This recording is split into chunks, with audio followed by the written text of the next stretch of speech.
So you're doing it on your coordinate line.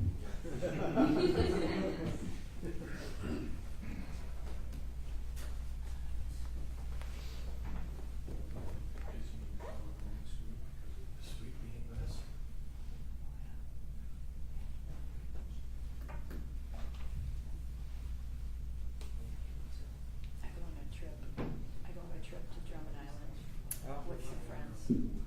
7 days.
trying to carry it. Henrik and I Put can it do in it. there, right? Couple dozen. I just want to make sure I didn't convert this higher. Now see, and then I did it in a hand to the point where, like, I have daily notes for all my court stuff, and I have bookmarks. So for each month, I have all in there, and then one each day. Templates, they have templates. You can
plans from this initial national militia meeting in Ohio, do they progress?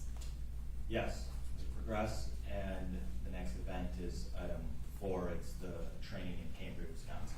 Okay, can you tell me what that is? Sure.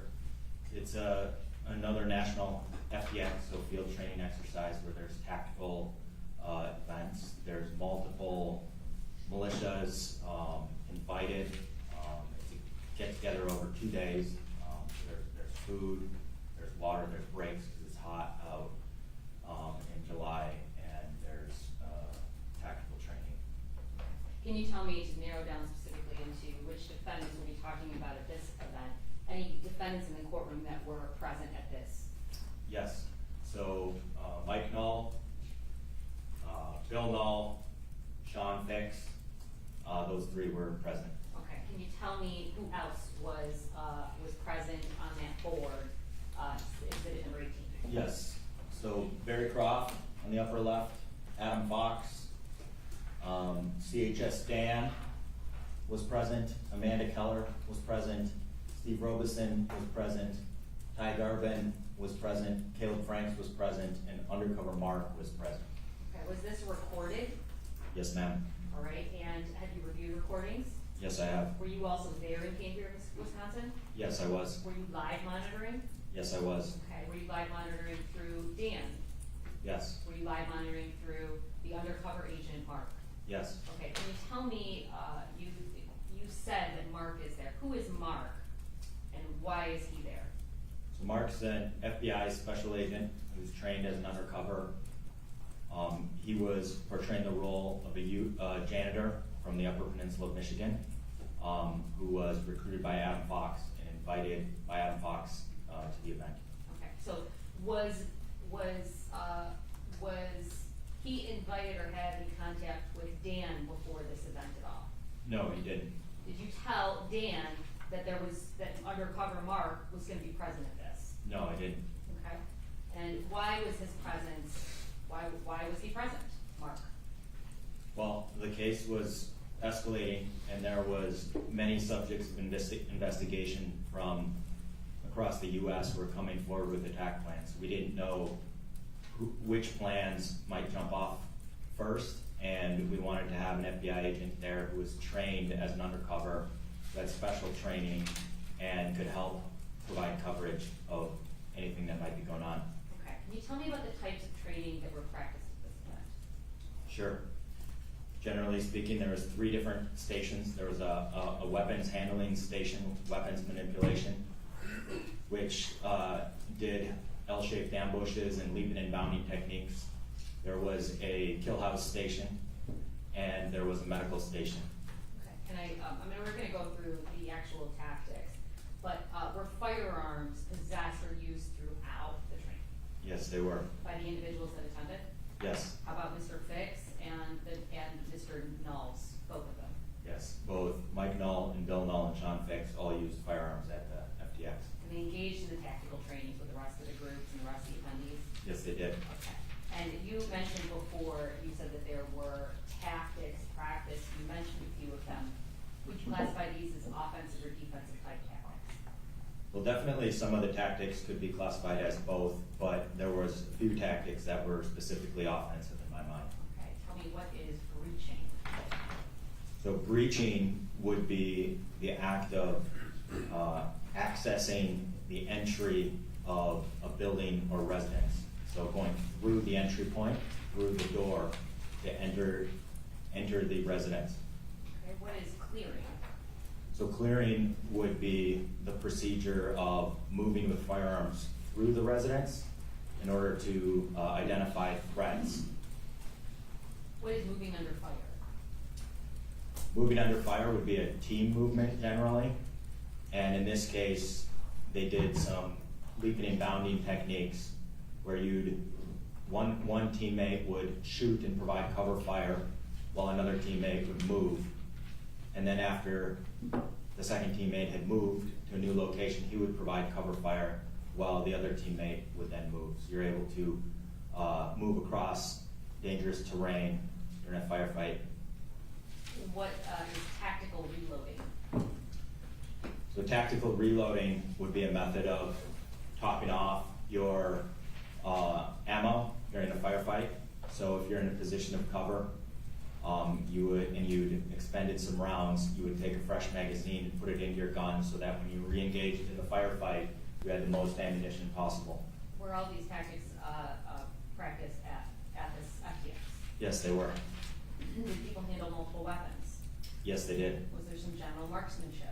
Yes, there was. Okay. You talked about structure when you talked about breaching and clearing. Was some type of structure like that set up at this event? Yes, there was a kill house set up. What is that?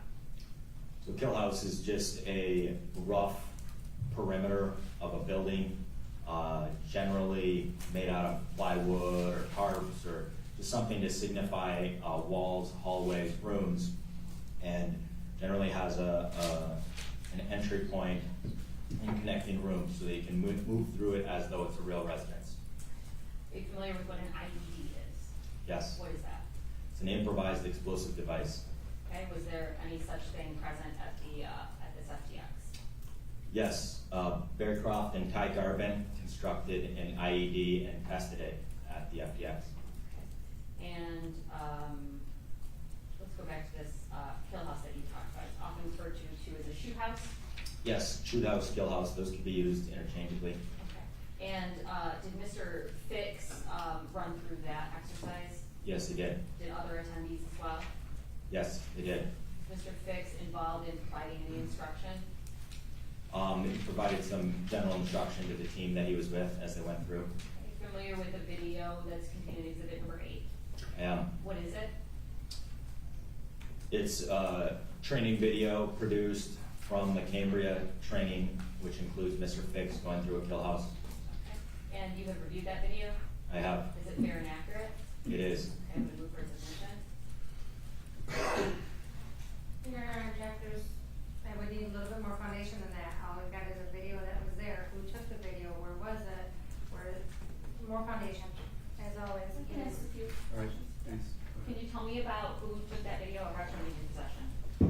Well, I can tell you that members of the Wisconsin militia had photographers set up to document the event, and following the training, they posted it on Facebook on the 3 Percenters page. So I was logged in as Dan, and I was able to download some Facebook videos. I also did search warrants to Facebook and obtained Facebook videos from multiple accounts. But in this case, the photographer, I believe, was Zach Essman. There's 2 Zachs. And I believe that's the one who took the video and then distributed it to everybody on behalf of the group. Who's in the video number 8? Memory serves me. Amanda Keller.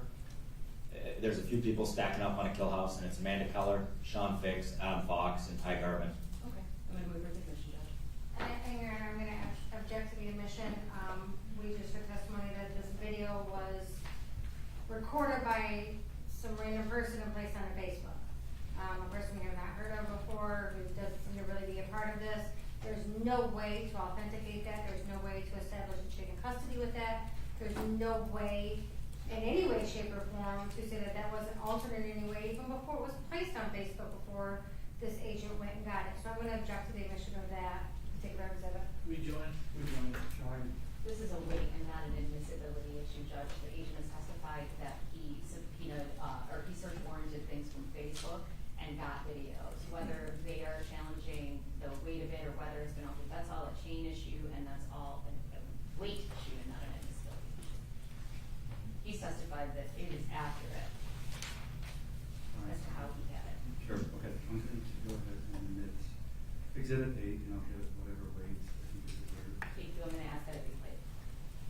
I'm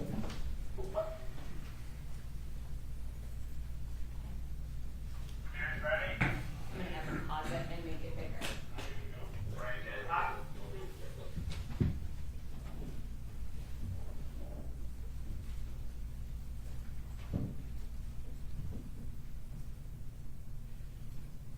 Could you start it from the beginning and actually pause it if you would? Thank you. Thank you. Can you identify who's in this video from left to right? Yes, so on the left is Amanda Keller. Right next to the right of Amanda Keller with a handgun pointed at the ground is Sean Fix. To the right of Sean Fix with the body armor is Adam Fox. And then on the far right is Ty Garvin. Thank you. Can you explain the structure that's there in the video? Sure. This is the kill house or the shoot house that was set up in Cambria, Wisconsin. So it had a rough breaching point, and then it had shoot, don't shoot targets throughout the house as the house was cleared. When you say shoot, don't shoot targets, what are those? Those are, in this case, spray painted paper targets indicating whether that person was, should be shot at or not shot at, so they can make a decision on when to fire. Thank you. Go ahead and play the video, please.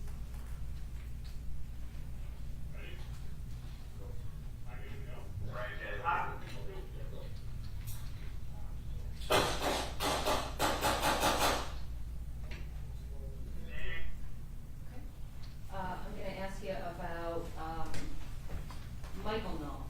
He was in attendance at this event, is that correct? Yes, he was. Okay, did he engage in, video contained in exhibit number 9? Yes, he did. What can you tell me about that video? That video is of a different station, different training station. So that was a leaping and bounding exercise using barrels for cover. Michael Null participated in that video exercise with Adam Fox. How did that come in your possession? The same way through Facebook. So Wisconsin members of the militia documented it, sent it around to everybody. But I also did Facebook search warrants of multiple accounts.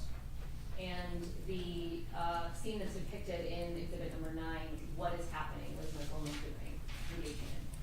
So Michael Null is engaging in movement under fire. Okay, thank you. I'm gonna move for submission, Judge.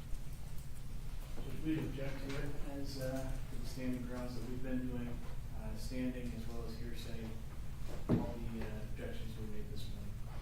You know, So, is that Marty? Thank you. I'm gonna move for submission. So I'll admit exhibit 9 and give it whatever weight it feels deserves. Thank you. Please play it. I'm not ready. Good.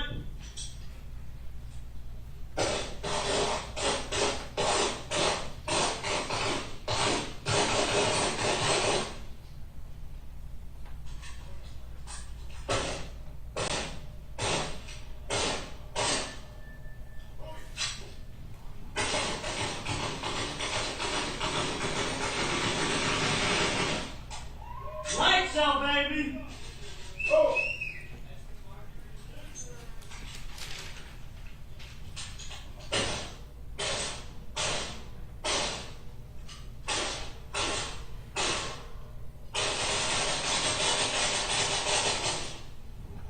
Love it. Were you able to review recordings by Undercover Mark and Dan? Yes, I was. Okay. And in the recordings you reviewed, how was Mr. Fix introed to other individuals by Mr. Fox? So he was introed as Adam Fox's XO, executive officer, and also as a Navy SEAL. And did you confirm whether or not Mr. Fix was ever in the Navy? I did confirm it, and he was not. He's never been in the Navy. Did attendees at the training discuss specific targets in Michigan while they were there? Yes, Barry Croft brought up to members of the training that Governor Whitmer would be a target by 7 to 8 man teams. Was there dinner after training on the first day? Yes, a group of people went to a local diner, Dino's Diner, and had dinner following the training. Can you tell me who on the board in exhibit number 18 was at the dinner? Sure. So Barry Croft, Adam Fox, CHS Dan, Amanda Keller, Steve Robeson, Ty Garvin, and Caleb Franks were at that dinner. Okay. Can you take a look at exhibit number 24, please?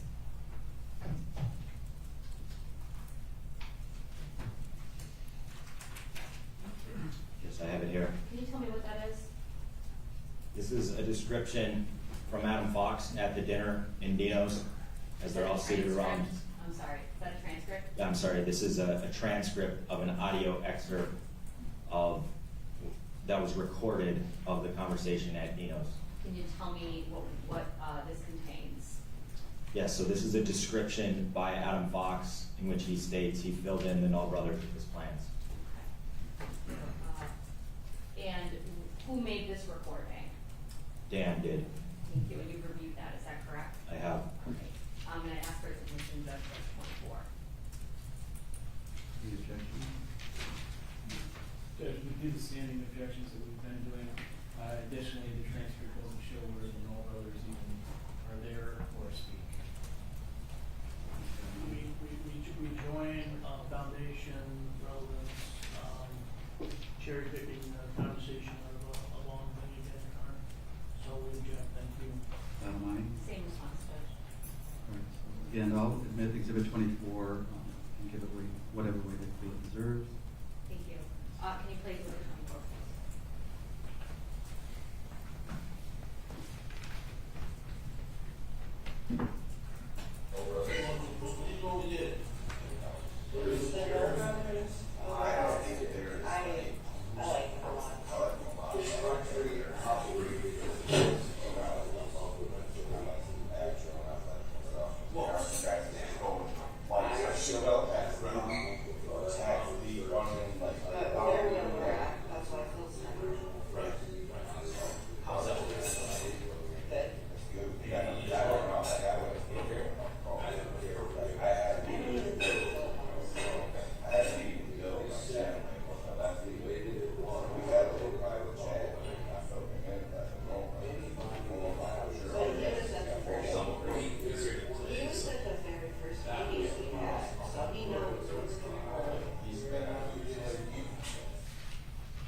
Who are they talking about there at the end? He was at the very first meeting. so- Objection, speculation.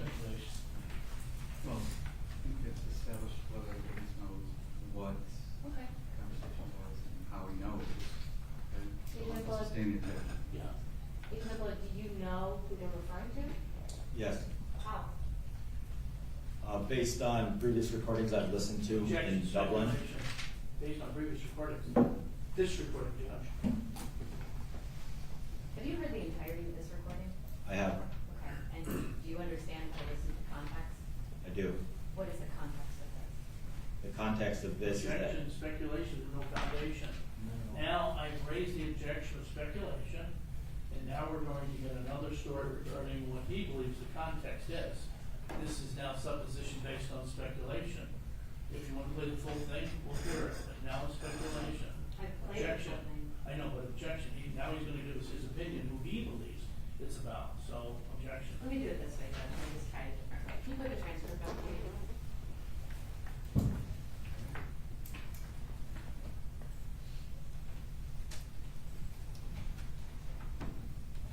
Thank you, Adam. Can you go down to the bottom of it?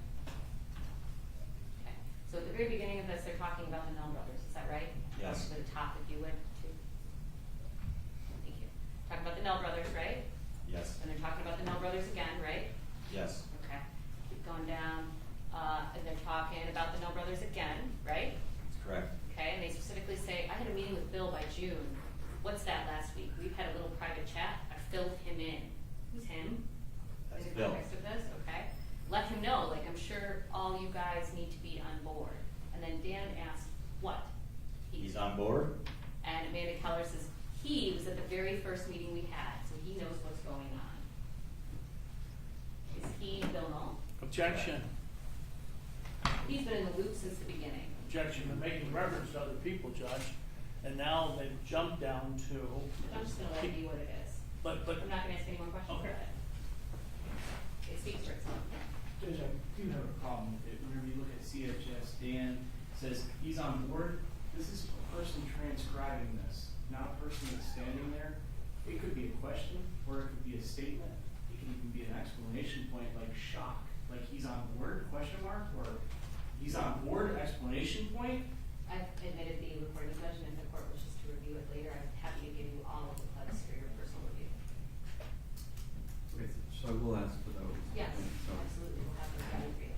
So I'm going to admit it, subject to its weight, on review. Okay? Thank you, Judge. Thank you. All right,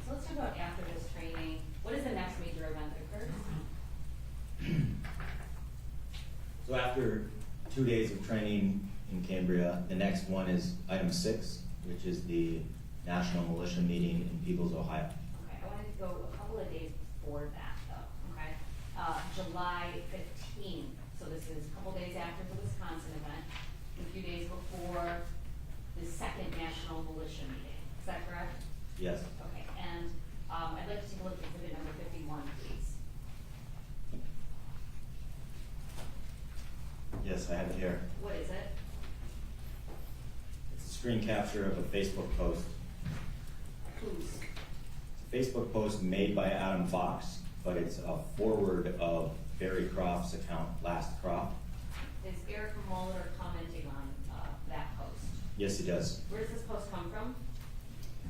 It comes from accessing Dan's Facebook account through the username and password that he had. Okay, thank you. And the date on this is July 15th, 2020? Yes, it is. Okay.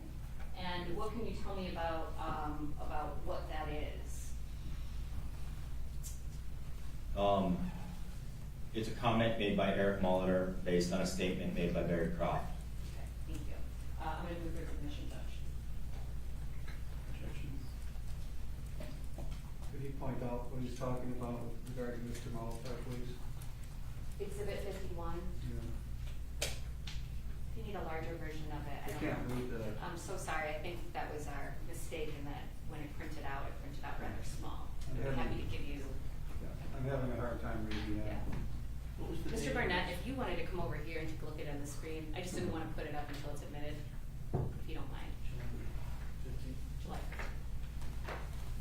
She gave me the exhibit, Your Honor, I just, and then it got printed out, it's not readable to the human eye.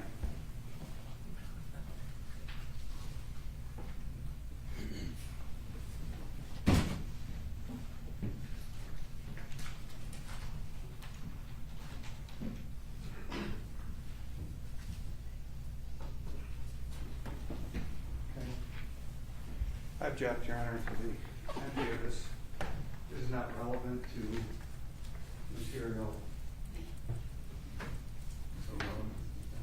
Material support of resources, terrorist organizations, not moving it forward at all. So it's not relevant.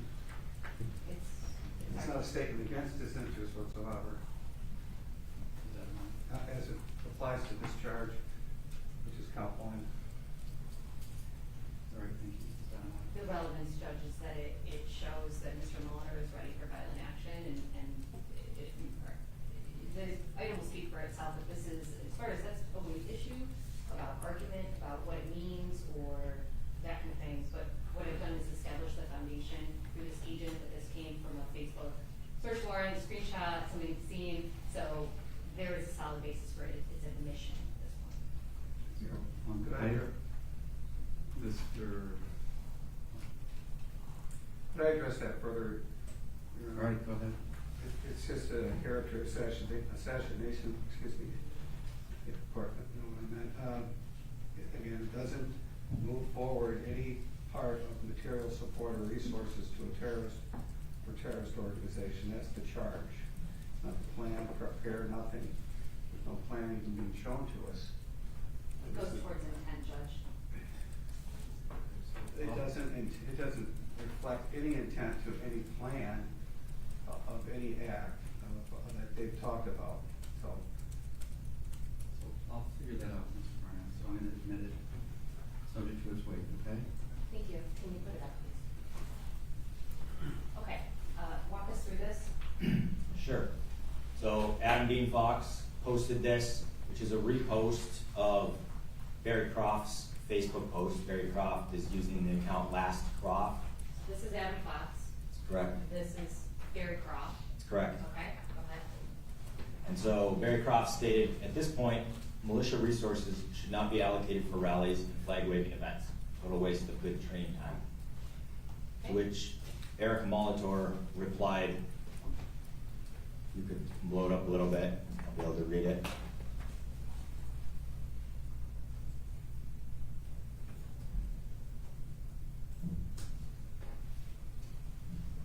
Eric Molitor stated, agreed, we tried it peacefully, we tried calling, writing, emailing, when our little protest didn't work, we all met up in Virginia. We all know how that went. No more rallies or protests. It's time, it's time. We didn't make it this way. We were pushed and mocked. Done. Thank you. I want to talk to you about some other Facebook posts that Mr. Molitor made. I'd like to take a look at 6A through 6D, please.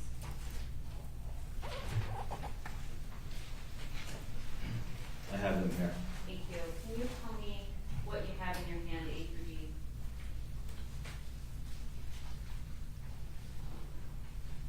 So these are photographs with captions that were found following a search warrant I performed on Eric Molitor's Facebook search warrant, Facebook account. Okay. And when did you do that Facebook search warrant to obtain these? I believe it was in July of 2021. Were these posts made in a period of time during the investigation? I couldn't say. I just looked for references to the Boogaloo on his account, and I didn't source when they were made and how they were made. Okay. And, Objection, to the extent this has to do with any sort of conspiracy, this is irrelevant, since he couldn't place a time on when these items were found. Your Honor, they're not relevant at all, no matter what time they were put on there. Mr. Molitor was a prolific poster. He posted thousands of memes like this. They don't mean anything, they're not connected to any conspiracy. He wasn't in any conspiracy, they're not attached him to one. This is out of order, first of all, but another, let me take my mask off, character assassination. All four of these, so I'm just trying to put my client in a bad light. They cherry-picked 4 posts out of thousands. I'd just like to clarify my previous answer. so can I ask another question real quick about time period, because I think that's relevant here. Well, in just a second, so what I was going to do, Mr. Barnett, is say that, let's let Ms. Dadamani ask more questions, and when she's finished, I'll let you renew your objection. Thank you. And I'll take it up then. Thank you. Can you narrow down the time period for me based on any other documents you possess that might refresh your recollection?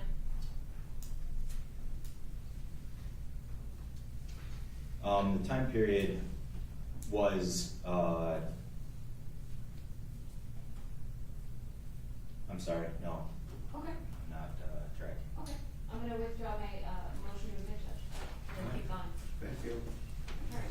So let's talk about the next significant event in the timeline, the second national militia meeting. What was that? So that was item number 6 on the timeline. That was the People's Ohio meeting. What's going on in Peoples, Ohio on that day? So that is the next step from Dublin, Ohio. So that's phase 2, and so that's a meeting in a warehouse attended by leaders of the Boogaloo. Okay, was this recorded? Yes, it was. Have you reviewed that recording? Yes, I have. Okay. And what was the purpose of the meeting again?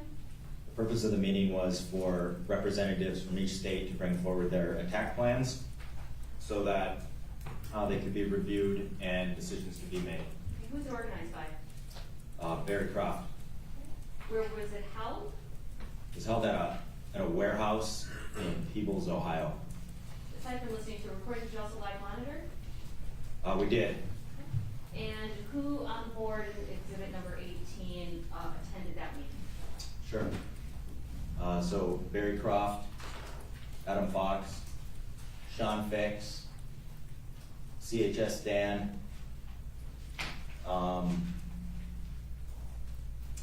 Amanda Keller, I believe she did, Steve Robeson, Ty Garvin, and Caleb Franks. Okay, let me narrow down this. Like, who in this courtroom attended that meeting? That was Sean Fix. Thank you. And how did Mr. Fix, do you know how Mr. Fix got invited to attend? Yes, I do. How?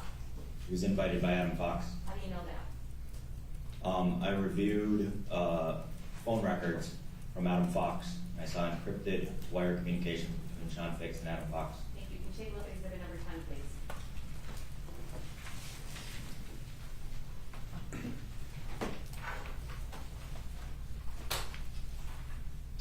Yes, I have it here. What is it? This is a screen capture of encrypted wire communications between Adam Fox and Sean Fix. How did you get that?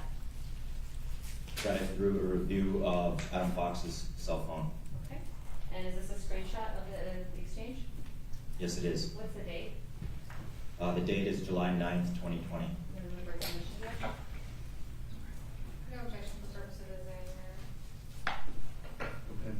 For purposes of this exam, this exhibit number 10 will be admitted. Thank you. Can you put it up, please? Could you zoom into the middle? Thank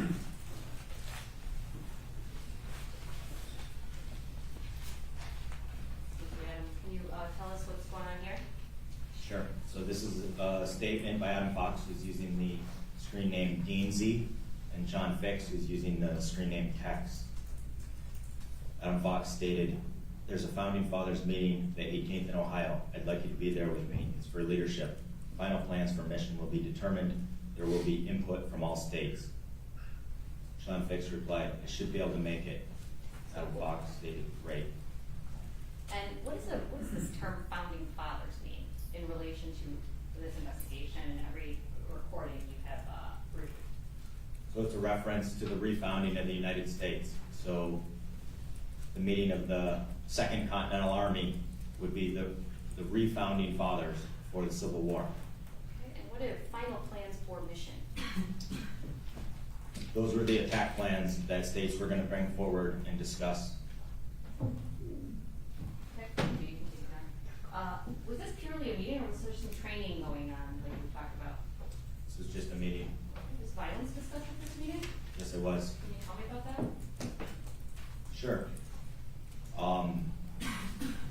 There was talk about shooting out the windows of Governor Whitmer's residence. There was talk about following an attack in Michigan, trying to close off the roads so that first responders would have a hard time getting into Michigan.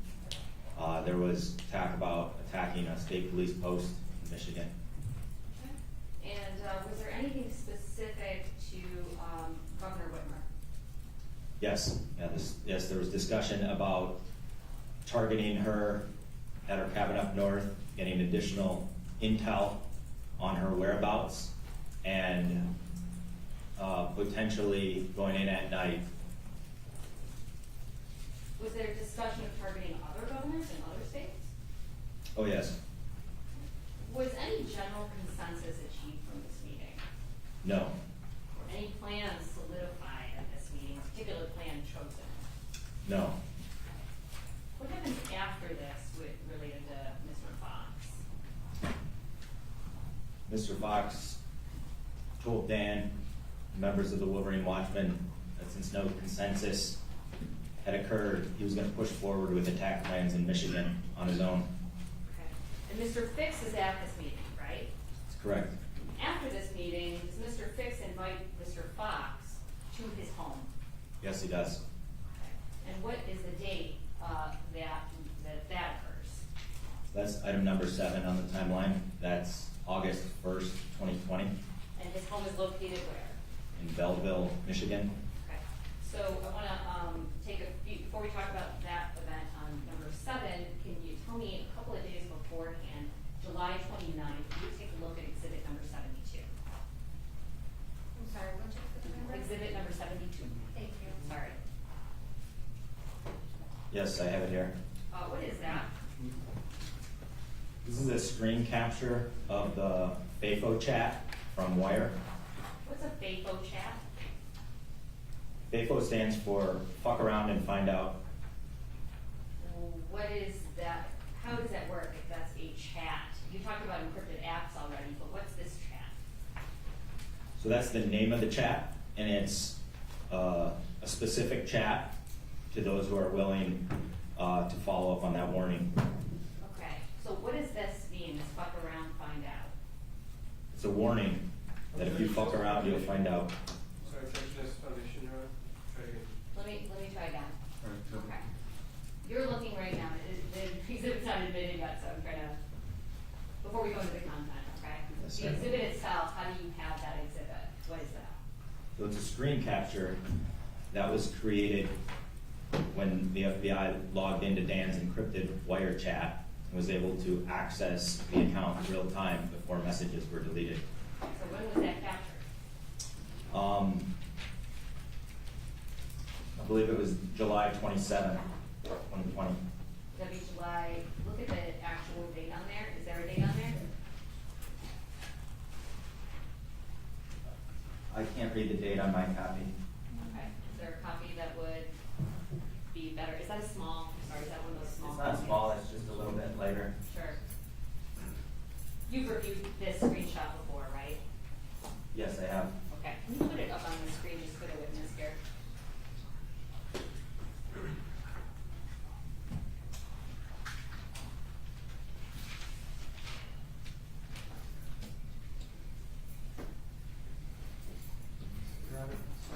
My client's having a cramping issue, physical matter. He can't hear what's happening, pay attention. He's got a bad cramp. He needs to walk for a minute or two. Is that right, Harry? That's okay. I'm sorry. So let's take a 5-minute break. Thank you, sir.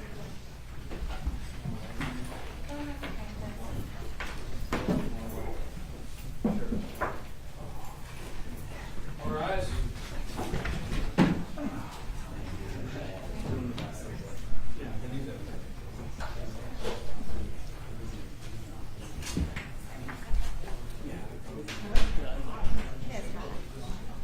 Miss Anita?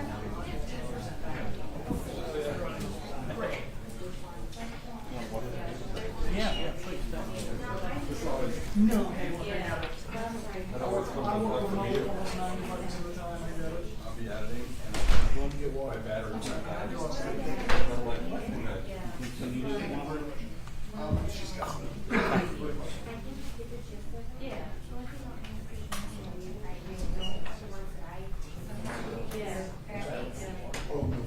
Thanks for asking. I can see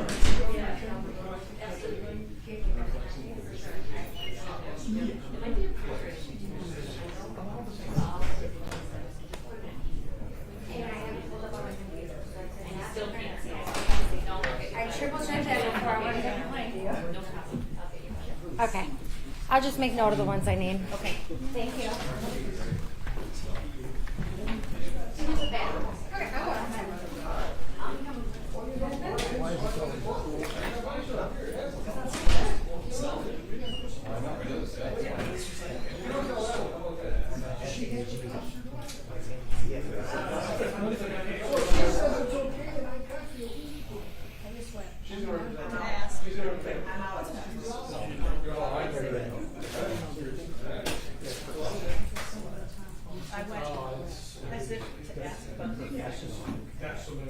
Evading, like in the federal courtroom, prosecutors would all make a beeline to that home and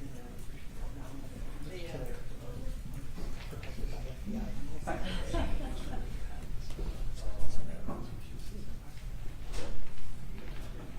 I can see She had happy emails with her. some of the video reflected in the screen. Look at that, but it's She's always had a long run out.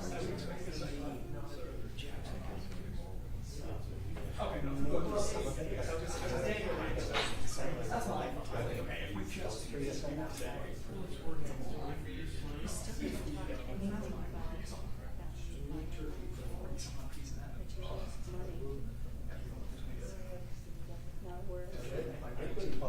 Okay, so Taurus, yeah. RFD. Right, yeah, gotcha, right, here's the infrared reader, yes.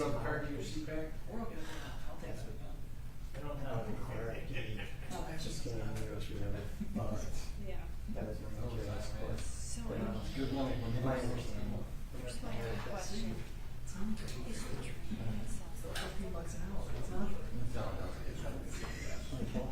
Yeah. That's what I thought.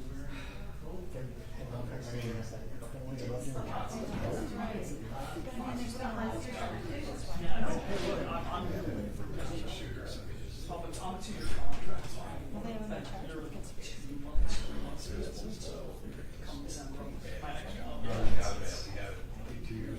I think she's probably evidence of conspiracy to add staff charges to get a plea out of these guys. So what's the, I've looked at their complaints for a while. His materials report, is that 20 year, is it 20 year? To kidnap, yeah. I think we're all yeah. I don't know as far as a conspiracy to kidnap on a Michigan law. December.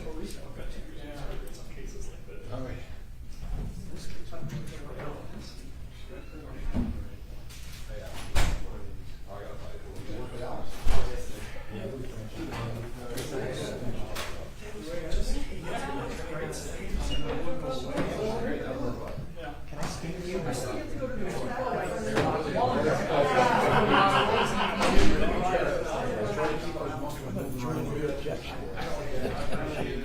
What was your name? Amanda. Amanda, I'm Eric. I work for Tyson Williams' office. Oh, Pretty okay. nice too. Nice to meet you. This is I'm Charlie. Charlie Langton. Somebody's right. I think you talked to somebody else box too. I think. But John Shaw maybe. Glenn. Oh, I guess no, it was Probably Glenn, yeah. yes. Yep. We're trying to obtain copies of the admitted exhibits. How do we do that? That I have no idea. Can the media appoint a representative who's an attorney to argue that we should be entitled to the exhibits? You'd have to talk to the court administrator, because I would have no idea how any of that works. The court administrator is actually Dawn Wagner. Yes. Yes. Yeah. Dawn's not in today, but I believe she's in tomorrow. And just in general, I don't know. The exhibits belong to the parties. I don't necessarily know that that doesn't mean they're a non-public record. I don't know how that works. So, But typically, the court does not retain admitted exhibits correct. at a prelim. Correct. And this They is, go back to the, yep. So- To the parties. can we address this on the record with Judge Stepka before everyone leaves today with the exhibits? I'm gonna go with no. I will check with him. I would like to address it on the record. I don't know if the judge will hear that, but Well, the judge addressed it in the federal court and the Jackson County. That's why I'm asking. okay. Well, they might address it on the record in the circuit court, but I don't know if Judge Stepka will address it on the record here at this level in the exams. All right. Well, I'd appreciate it if you guys. Yeah. Thanks.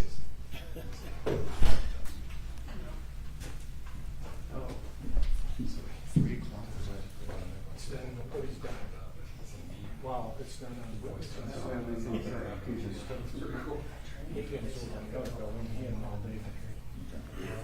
He mentioned that. I saw this morning. You do what? There's nothing actually. Sure. Those are otherwise available to the public. Yeah. That's the craziest thing. It's Different names in every case. It's crazy. Yeah. Parent. It should be in the file. I deliver it to if I do a case. But this is the afternoon. There's no names here. So now are you still? Well, I've been on staff for 15 years.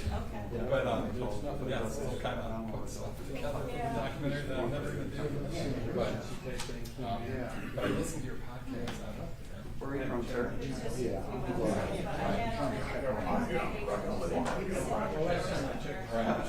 And that's what I have. Actually went. Because they have to the court, they probably don't want to sway the case moving forward. The private court record. We're talking about getting some of that out. That's good stuff as well. We're all looking for it, so. I always have interviews. I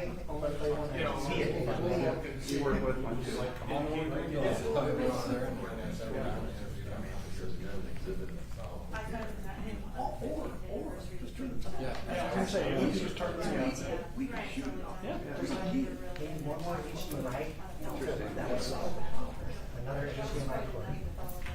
So hook up to that.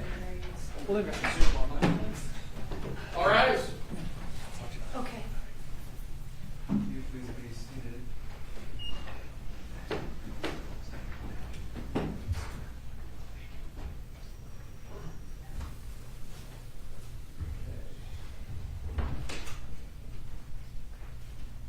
The rest of the fence, Ms. Davenport.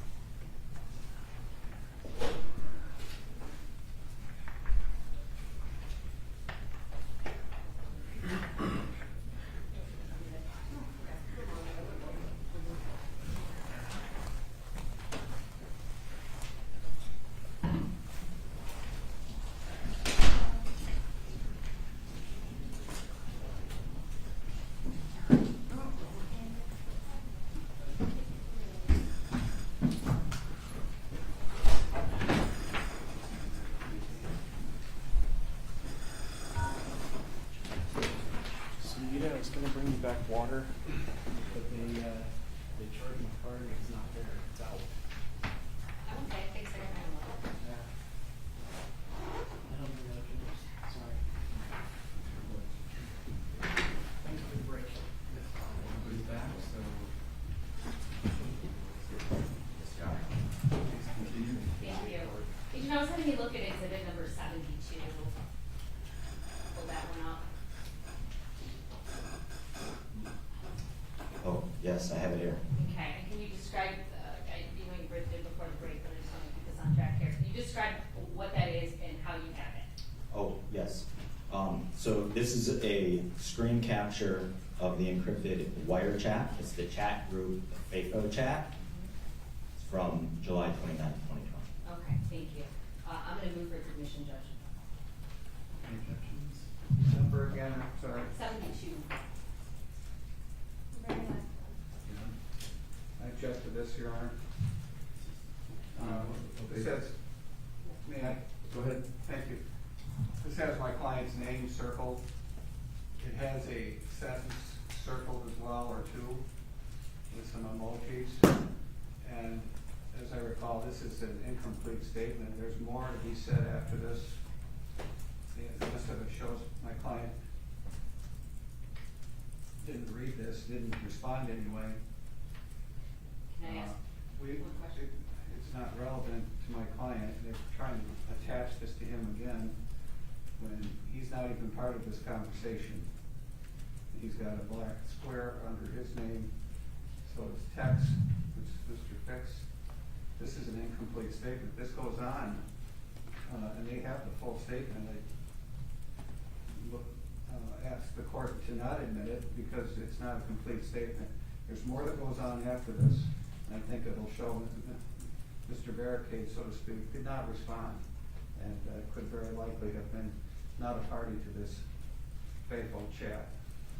I would join that. John? So this was seized pursuant to a search warrant of Mr.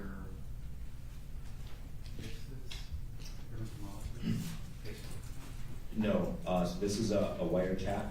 So I logged in through CHS Dan's wire handle, and I accessed the live feed on wire.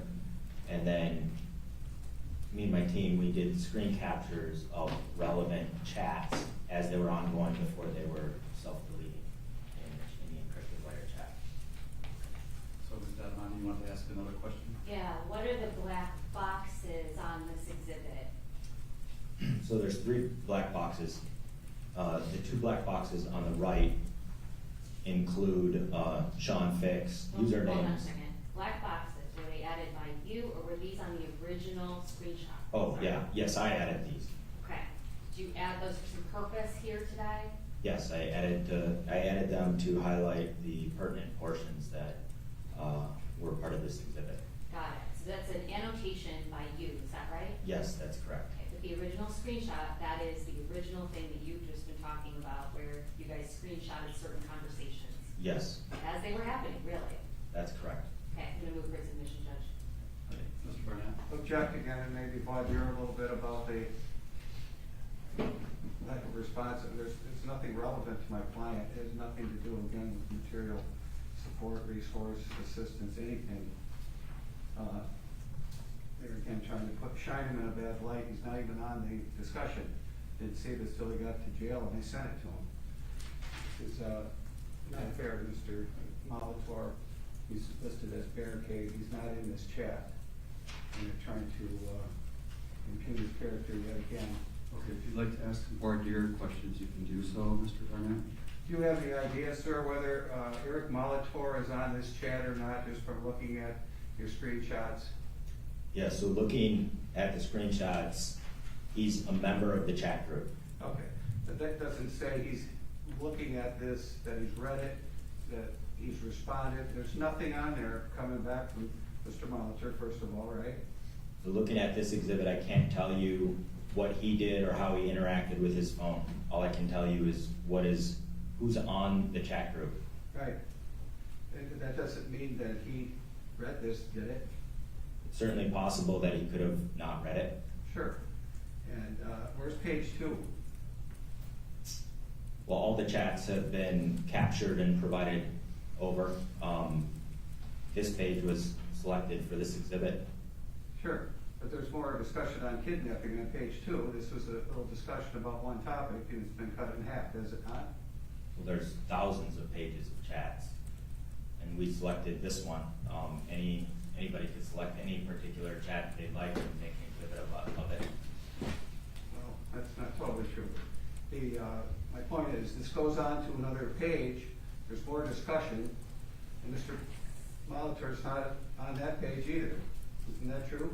I can't testify about a page that isn't here. Sure. I collected them. I could review what was collected and tell you. Okay. So you can't describe the context in which these statements are being brought up? Oh, I certainly can describe the context. You can't describe what was said before or after, because you don't have that paper with you, right? Well, I can describe in a general summary what I recall the chat stream. I can't tell you specific quotes from my memory of the thousands of pages, but I can tell you what I generally remember. You're putting something out open-ended. Who's up for kidnapping? Judge, we're getting to the concept of exhibit. At this point, I thought the voir dire was limited to whether this is admissible or not. These seem like all cross-examination questions. Your Honor, the counsel just said something just briefly with Okay. respect to the one here. So this particular exhibit didn't appear like this originally, correct? The black boxes were not there originally. You put the black boxes there. Yes, yes, So sir. this would be considered an altered exhibit for purposes of admission, correct? I would. Altered in the sense that you added something to it, correct? I would call it a demonstrative exhibit. I wouldn't call it an altered exhibit. I wouldn't use Altered. those terms. Altered meaning you added But this something is to the actually exhibit, yes or no? He's answered that. No, he hasn't. He said he added black boxes to the Is- exhibit. You consider that being altered, yes or no? I'll decide that. I mean, he admitted he put the black box. Okay. Very well. Whether that's altered. What is the date of this again? It's July 29th, 2020. So is there, it sounds like there are more pages, Ms. Dadamani, to this exhibit, is that right? No, Judge, this is the page we've selected of the thousands of pages of the chat. Thousands of pages of this particular chat? This group chat, correct? Yep. Which counsel had from the beginning of the case. That's why I recognize it's not the complete, and I'm objecting, it's not a complete I synopsis. understand that, Judge. So what I'm going to do, Sorry. this is Exhibit 72, I'm going to admit this, I'll give it whatever weight I think it deserves, and Mr. Barnett, if he's got the extra pages, to cross-examine the witness about it, so. Thank you, Judge. That's what we'll do. Go ahead. Thank you. Yep. Thank you, it's admitted, can you put it up? Submitted. Thank you, okay, so, the title here, there's a top, fuck around, find out, right? Yes, Is that what you referred to earlier as the fake phone chat? yes, that's the faithful chat. When you're in an encrypted app, like Wire, can you create separate chat groups with separate people in each chat, who you choose? Yes, you can. Okay, is that one such example? Yes, it's just like a group text. Is fuck around, find out, is that a phrase in common language and sort of just how we talk? Is that a phrase in pop culture even? Complexion Foundation. It's argumentative and with very little relevance. Oh, okay, so suppose it's Join. what is this? We'll join it. Agreed. No, I think there's another way to answer the question. I'm gonna sustain the objection. Could you ask the question differently? What is that? Fuck around and find out is the phrase used by the planners of the initial meeting when they got together in Dublin as to what was going to happen to tyrannical governors. It was a warning. Didn't we hear that in one of the very first clips we played from the Dublin meeting? Yes, we did. Objection leading, Your Honor. I'm overruled. Didn't we hear that in one of the very first clips we played? Fuck around, find out? Yes, we did. Okay. And what does that mean in everyday language if you know? It's a warning that if you fuck around, you'll find out. And tell me what we're seeing here on the right where it says people. So those are the people who are in the group chat. Okay. And group members, is that indicative of who is in this particular chat? Yes, it's specific to this chat at that time. Who in this courtroom is in that group members list? Eric Molitor and Sean Fix. What are their handles? Eric uses the handle barricade, and Sean Fix uses the handle text. Okay. On the left side of this exhibit, where it says 13 minutes ago, do you see that? Yes. Okay. Under that, what is it telling us? It says who brought those people into the chat. So it says Deansy, which is the handle for Adam Fox, added barricade, Mark, Michael, Tex, and Tony Todick to the conversation. Okay, so this is the beginning of this conversation, is that correct? That's correct. Okay, and right at the get-go, if you could zoom back out, what is happening right at the get-go? Adam Fox says, eat a dick, which is the handle for my source, Dan. Please explain the purpose of this group. Dan stated, get everyone talking on the same page to move forward as one body, so to speak, overall to be able to communicate in a timely manner for training. What does Adam Fox say? Adam Fox says, okay, well, how's everyone feel about kidnapping? Not kids, high-profile scum, with some emojis. Thank you. Okay. We were talking, before we talked about this exhibit, you talked about how Sean Fix invited Adam Fox to his house, is that correct, in Belleville, Michigan? Oh yes, the Recon Round Kid. That's event number 7, is that correct? Yes, 7 on the timeline. What is that? So this is a meeting at Sean Fix's residence in Belleville, Michigan. Okay. And was it recorded? Yes, it was. Was it live monitored? Yes, I live monitored it. Okay. And was, who was in that, who was there at that house on that day from our exhibit number 18? Sure. So Adam Fox was present. Sean Fix was present. Undercover Mark was present. Amanda Keller was present. That's it. So to narrow it down, who in this courtroom was present at that event? Sean Fix. Thank you. Was this supposed to be a training exercise? No. Okay. What was it? It was a meeting. There was some discussion about training. They never ended up training. So it was just a sit down and discussion about furthering kidnapping plans. Okay. And so what were the topics covered at this meeting? They talked about different locations where the kidnapping could occur. There was a location at Mackinac Island. There was the cabin up north. They talked about... The kidnapping of who? Oh, I'm sorry, Governor Whitmer. Okay. Go ahead. There was discussion about feasibility of the plans, how they could occur, and then there was discussion about OPSEC, how to perform the operation without being caught. Okay. Let's talk about Mr. Fix for a second. How did he present himself to the world? Presented himself as a Navy SEAL. Was he in fact a Navy SEAL? I think we covered this before. No, he was not. Did anyone else know that he was not a Navy SEAL? To my knowledge, all of his... Speculation. Well, let me go back and ask a foundational question. How do you know what you know through the course of this investigation? Apologies. Did someone say something? I joined, I'm sorry. I joined. Thank you. All right, very good, thank you.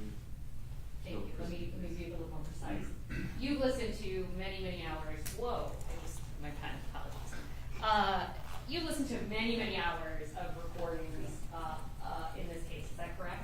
Yes, that's correct. Okay, and you've done a great amount of investigation in this case, is that correct? Yes, that's correct. How do you know the things you know about how Mr. Fix presented himself to the world? Well, I've reviewed statements about Sean Fix by many members of the Wolverine Watchmen, members of the conspiracy, and then I've reviewed audio recordings in which his wife is present during this meeting. Okay.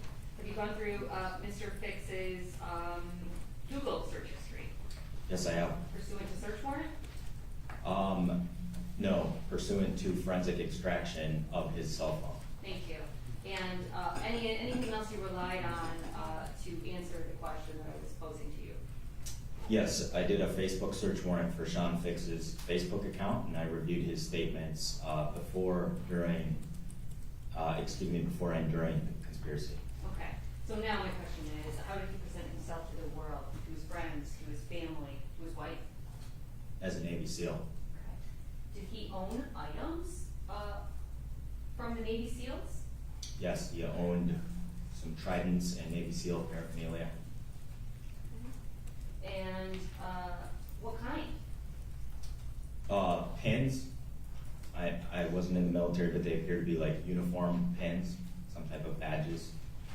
Anything else? Just general Navy SEAL clothing. Did he tell anyone else in the subject of the investigation here that he was in fact a Navy SEAL? Well, on the recordings, he told Adam Fox, Dan, Undercover Mark, Barry Croft, everybody in Wisconsin that he was a Navy SEAL. A lot of people. Yes. Did he contribute to this conversation that we talked about here? The one that you said the topics of the meeting? Did he contribute to that? Yes, he did. Okay. Did he offer any specific gear for a kidnapping of the governor? Oh, yes. Did he suggest anything on ways to get away with kidnapping the governor? Yes, he did. Like what? He talked about wiping down ammo before you shoot. He said it's something that he'd learned from the SEALs. Did he offer property for the purpose of this? Yes, he offered his weapons. He said he had a cache of weapons and a Black Hawk helicopter at his disposal, which could be used to further the plan. And according to your review, did his wife Amanda talk about participating? Yes, she did. Did he suggest an offer of intelligence about the governor? Yes. What was that? He said he had contacts up north, which could try to get her schedule on Mackinac Island. I'm going to ask you to review exhibits number 11, 12, and 13.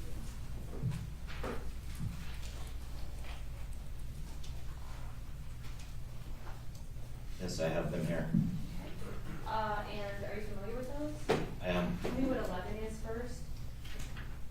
11 is a discussion from the Recon Roundtable meeting in Belleville, in which Fox and Fix discuss the feasibility of wiping down ammo and using small teams for the attack planning. Okay, I'm going to ask you a general question first. Are 11, 12, and 13 audio clips with associated transcripts? Yes, they are. Okay, thank you. Is it all from this date? Yes, they are. Okay, let me ask you about number 12. What's number 12? Number 12 is also an audio clip from the Recon Roundtable. It is a clip in which Fox and Fix discuss kidnapping. How about number 13? This is another sequential clip from the Recon Roundtable meeting in which Fix talks about demons in his head. I'm going to move to their admission, Judge. I'm gonna object for the record. Just object to the general objection. Anybody else? John? So, and this is 11 and 12. 12 and 13, Judge. And 13. So again, I'll admit these exhibits subject to their weight. Okay, I'm going to ask to be played number 11, please. Go ahead.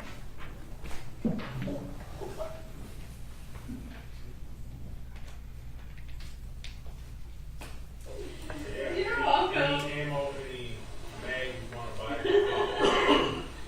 When you buy them? I would necessarily say do it.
time I went in with 6 or 7 guys.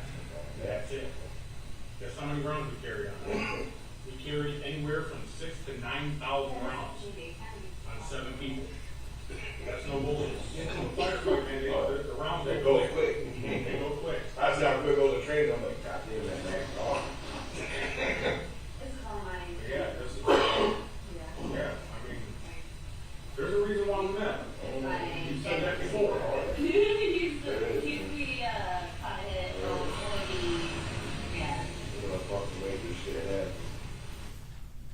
Exhibit number 12. We need to make ourselves this time. We're people in fun ways. Do certain things, like I already told you, I've got a couple people in place. They're not operators, but they're gonna get us places when needed. For one, of other things, you know, for this thing will be fully armored. They're on the fly off, and I'm gonna get it all you. So, but that's not coming from him, that is coming from another resource. Yeah. We want those. By all over there. And I have a person, maybe a flight plan.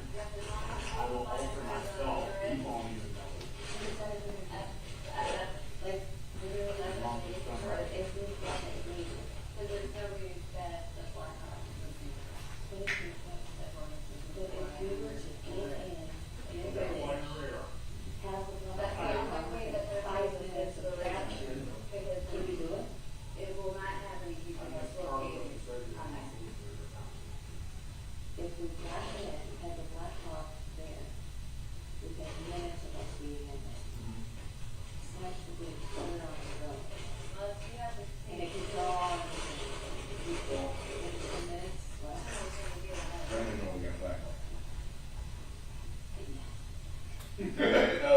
There it is.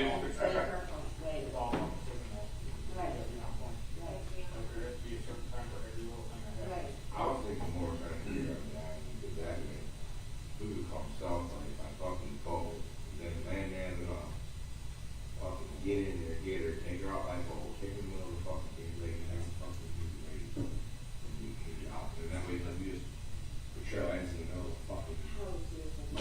Yeah, we can do a relay. We can have a rally point, swing drivers, switch up first. I mean, no, I'm saying not even like, I'm saying we just go in like, oh, like, we go south and don't even know that they're going so fucking quiet. And we get her south quietly, we take her off quietly, and then we just steer in the different ocean, and then take her in the middle of the ocean for a fucking beauty, and be gone. We have to wait till we go north. That's what I'm saying. That's what I'm saying, get her when she's after for your house on that. Yeah, yeah. We got go to- by boat, and you gotta think, you got Coast Guard to deal with. That's the end. There's a naval station on Lake Michigan Superior, or whatever, so even though they have birds on the thing, I know for a fact they have birds on the thing. So, if you wanna do that, if you wanna go by water, it would have to be somewhere in Detroit, Ohio, you have to get in there. Because you got Then some you have the whole fucking canal off the ocean. The whole distance off the ocean. But then you gotta go through lots. There's a 4% of lots between Michigan and New York. I'm talking about they over by Cole, in the middle of the lake, they got Cole, without trying to disappear and stuff. Okay. Like, So you want to do that one, okay. like, Sorry. like, now you make a fucking noise, like, we be all quiet as shit, sneak up in there. Come in by boat, grab her, leave by boat, helicopter meets us in Superior. Yeah, or Lake Michigan, go Lake Michigan back. Or wait, or that, we said there's a station there? Yeah. You like to be down there. Yeah, there's a naval station in Wisconsin.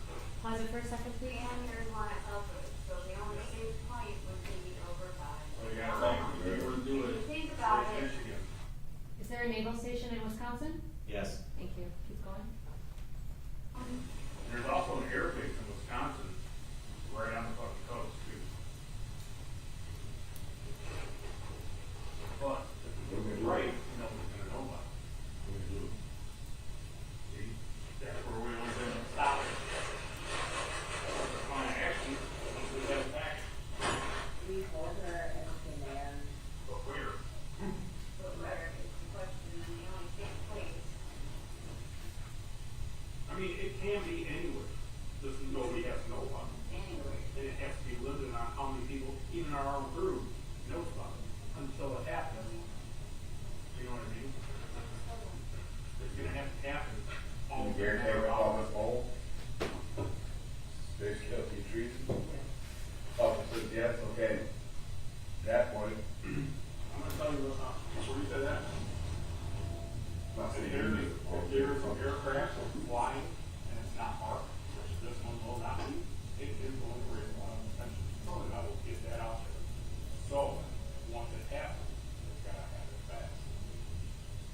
5 o'clock.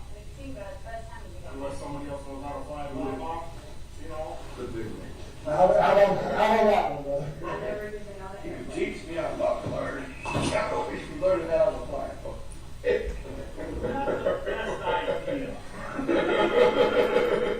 Oh, we're really gonna fuck around, find out now. We're gonna live up to that name for sure. I just wanted to get that out there, I mean, unless there's somebody else in the group and crew that can fly the Black Hawk. I am gonna take that risk and I will be, I will be fine. We're gonna have a meeting with them, I know, after I'm saying that, we're gonna have a meeting in Washington, kind of go over a little more detail, but that's where we're at right now, but once that kind of action happens, what we're doing, it's not to do things. Why do you want to all this? Why are we taking up? We don't need to execute. At that point, That's gonna open up a can of worms. Yeah. Just fucking trickle down like Right. goddamn water We over gotta Grand Canyon. execute Coming from first, fucking New York, you know what I'm saying? No, we wanna keep her and we want them to Doesn't say, go there, you can't get anywhere. Think about it. no. I'm gonna ask you if you could go up in the transcript for a second. The top of the second page, please. Or no, I'm sorry, right. There. Mr. Fick says, it has to be limited on how many people, even in our own crew, knows about it until it happens. Is that correct? Correct. Okay. Is that consistent with investigations that you have done about limiting information to certain people? Yes, it's consistent with keeping a cell small so it can successfully complete the operation. Different people have different roles, is that fair to say? Yes, And not all information is present, not all information is given to every member of the group, is that right? yes, that's correct. Thank you. Exhibit number 13, please. I got my head straight and she's got a lot of solutions. Actually, you can about the Turn that switch on and let the demons play if I really want to, but then it's really hard to shut it off because once I start, then it's stopping. You know what, I thought about that. Especially if I'm doing all this. That's just how I know we're not in combat. You know, talk seriously, so we gotta make sure that we get ready for the worst first time. I thought about that in after. Very, very first thing. How am I gonna feel afterwards? We're gonna have to feel as many people, people. We're not just gonna come to be okay. No. We're not gonna be able to go back and all the fucking lives are saying, once we clean everything up, everything is okay, you know, something. It will. No. It will. It'll fuck it up. It will. I know that from experience. And, yeah, it ain't easy, but then. I know. I'm not, I I'll say totally. no. Probably gonna be more domestic. Right now, there's a lot more domestic than there was.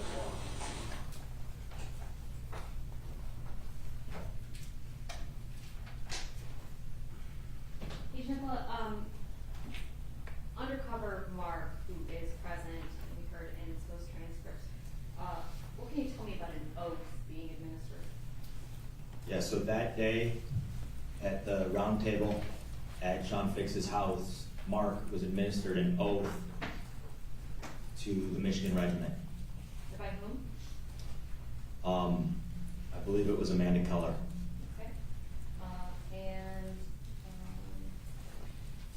Let me go back a second. So the clips that we heard, do you have any information that Mr. Fix actually had access to a helicopter? No, Okay. And do you have any information he served in any branch of the military, let alone the Navy SEALs? no, we didn't have any information that he served at all. And let's talk about Mark. Mark was he tasked with anything by Mr. Fox at this meeting? Yes, Fox asked him to go do recon of the Mackinac Island address, the governor's residence there, the ceremonial address. Okay, so let's talk about what properties, through the course of your investigation, you understood this group to know about, properties of the governor or in her personal capacity. Yeah, so they talked about 3 main addresses to target the governor at. The first one was the Lansing address. The second one. What's the Lansing address. Is Oh, that I'm an sorry, official that's the residence? governor's mansion in Lansing. That's the official, home of the governor of Michigan. Okay, whoever that governor is that Yes, right? yeah, yes. Okay. Second location? Second location was, the ceremonial governor's residence for whoever the governor is on Mackinac Island. Okay. And the third location was the governor's personal, vacation home up north. And to your understanding, did she, how long had she had that home? Or did you know, was it before she was governor? Yes, I knew she had it before she was governor, period of years. Okay, thank you. And did Mr. Fix, after these particular clips we just played, did he talk about organizing their group in a more professional way? Yes, he did. Okay, can you take a look at exhibit number 50?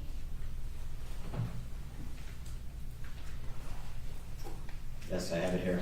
Are you familiar with it? I am. Is it a transcript of an audio clip? Yes, it's another transcript from the Recon Roundtable. Okay, same date, correct? Yes. And what is it generally discussing? Discusses organizing the attack plans like a military operation. Okay, I'm gonna move for its admission. What was the date of that, if I may? Same date, Same August date. 1st. August 1st, thank you. I was just continuing my general objection. So I'll move exhibit 50 and give it what weight it deserves. Thank you, can you please play it?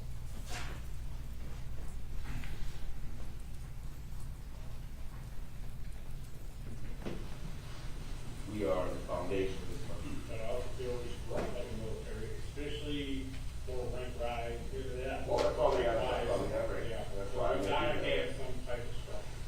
Even though That's right. everything is basically, So I you got, know, right now, like, we, we got CEO, that's so, we got lieutenant, and then we have lieutenant might be out here, he's definitely gonna sell Saturday.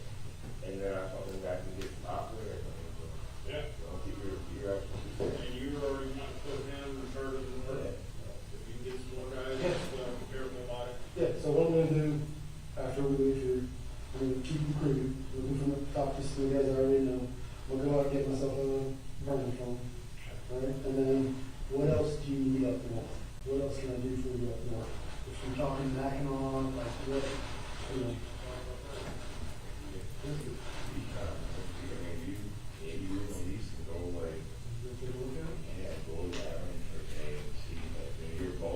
Yeah, yeah, yeah. Okay, I'm sorry, just stopping you here. Who's Elise? Elise is Undercover Mark's, fictional girlfriend. Okay, thank you. As part of this cover? Yes. Okay, thank you. Go ahead. You guys go there for a day, or next weekend, okay? Go, yeah, you stay in Mackinac City, take care out in the morning, go recon over the day. Do the same thing, go back, and then go do it for the next day. Like, kind of see, like, you know, where is it feasible? Is it feasible?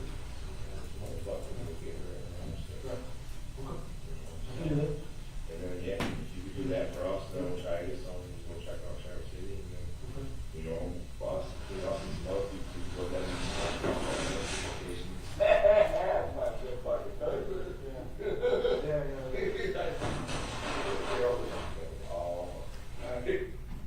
Okay, so we talked about 3 different locations, is that right? Right. Okay, and there's one mentioned here, and if you can keep this transcript up, Traverse City. Is that the one, the personal one that we talked about? Yes, that's her cabin up north they're referring to. Okay, what about Lansing location? That's the first location of the governor's, mansion in Lansing, Okay, but they asked Mark to do recon here of which location? the Mackinac Island location. Okay, thank you. All right, I want to talk about the next significant event that occurs. What's the next one? Oh, that was the August 9th FTX in Munich, Michigan. Okay, so you refer to it as an FTX, what is it? It's a tactical firearms training and, meeting with Adam Fox and Sean Fix, president. Who's organized by? Well, it's a Wolverine Watchmen training, so it's, led by Joe Morrison, and Adam Fox came into the training as a guest. Okay, who in the courtroom attended? Sean Fix attended. Okay, was this recorded? Yes, it was. Was it live monitored? Yes, it was. Okay, thank you. Anyone else in the courtroom that was there that day? I'm sorry, I said courtroom, I meant the exhibit board. Oh, Adam Fox was present, Sean Fix was present, CHS Dan was present at the training, Joe Morrison was present at the training, Ty Garvin and Caleb Franks were present at the training. Thank you. Was there discussion here at this training about kidnapping the governor? Yes, there was. And who talks about that? Well, Adam Fox brought up kidnapping the governor to the group. How did he do that? He asked everybody who's up for kidnapping. And was this idea of catch and release discussed? No, that was discussed at the previous training in June. Okay. I'm going to ask you to take a look at exhibit number 52. Okay. Can you tell me what that is? Oh, it's a discussion of catch and release at this training. Okay. And are you familiar with this? I am. Okay. What's catch and release though? What's that mean? What's the concept of kidnapping a politician and then letting them go unharmed? Okay. So it's kidnapping. Yes, We're calling it catch and release here, and I asked you about that, but you did tell me kidnapping was discussed, right? yes, Okay. So catch and release is discussed, is that right? yes, Okay. And is this also from August 9th? it is. Who's involved in this discussion? So this is Adam Fox, Sean Fix, Ty Garvin. Thank you. Is it fair and accurate, this transcript for the audio clip? It is. Thank you. I'm going to move for submission. Same general objection. Yes. John? By everybody, okay, so I'll admit to exhibit 52. Thank you. I'm going to ask it to be played. All right.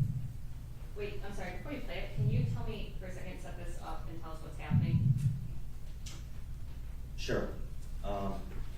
So at the training, there was general station-based tactical training, and then there was a smaller group of individuals who kind of congregated near where the vehicles were parked. And so this audio clip doesn't include everybody at the FTX, it's just a smaller group of individuals on the recording. Okay. And is your understanding that Mr. Fix was in this group? Yes. Okay, thank you. I'm going to ask it to be played. Well, I mean, that's how we know that our husband was disappeared on the face of the fucking earth. We're still at the same standstill once we had catch and release. Scare the fuck out of them, let them know that there is. They need to leave that.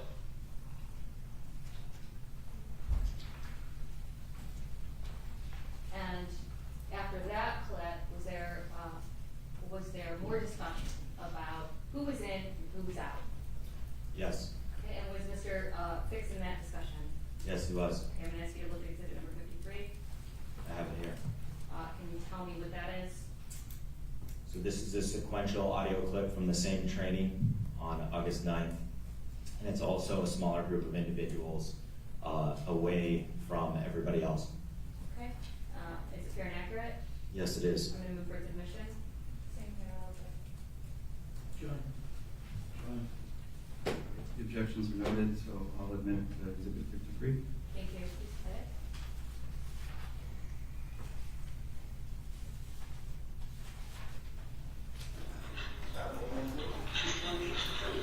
When I did teams, I did honest, we had 78. I got the board on the bill. We have a lot more intel. Small. Guys that have chemistry on the end. I'm in,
see that part?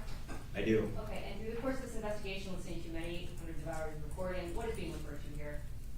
They're referring to kicking off the Boogaloo, The Boogaloo we talked about earlier is again. the Civil War in the United States. And then there was some discussion here about 8-man teams, is that right? 7 8-man teams? Yes. Okay.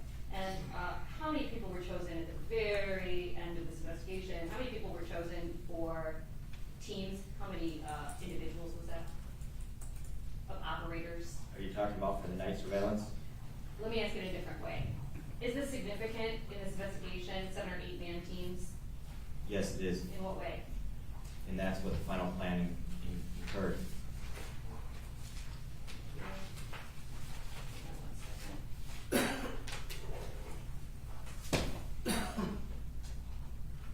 Did Mr. Fix contribute even more than these clips that we've played here today? Yes, he did. Okay, and did he,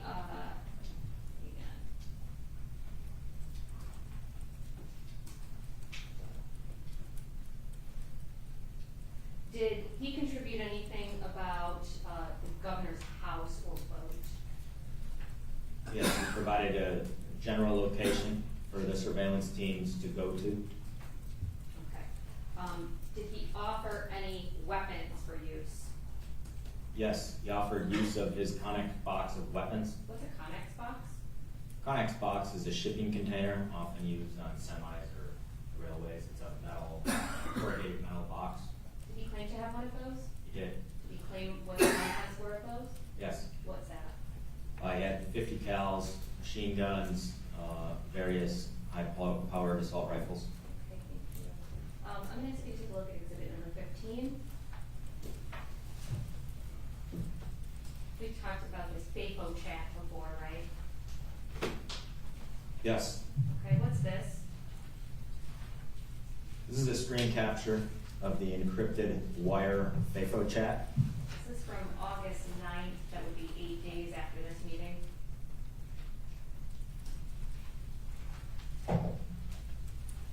That's correct. The meeting I'm referring to is Mr. Fix's meeting at his Yes. house. Okay. This is 8 days later. Is that fair and accurate? Yes, it is. Who's involved in this wire chat? So this is Dan Harris, who's using the name Beaker, and Sean Fix, who's using the screen name Tech. Okay, thank you. I'm going to move for submission. Same general objection.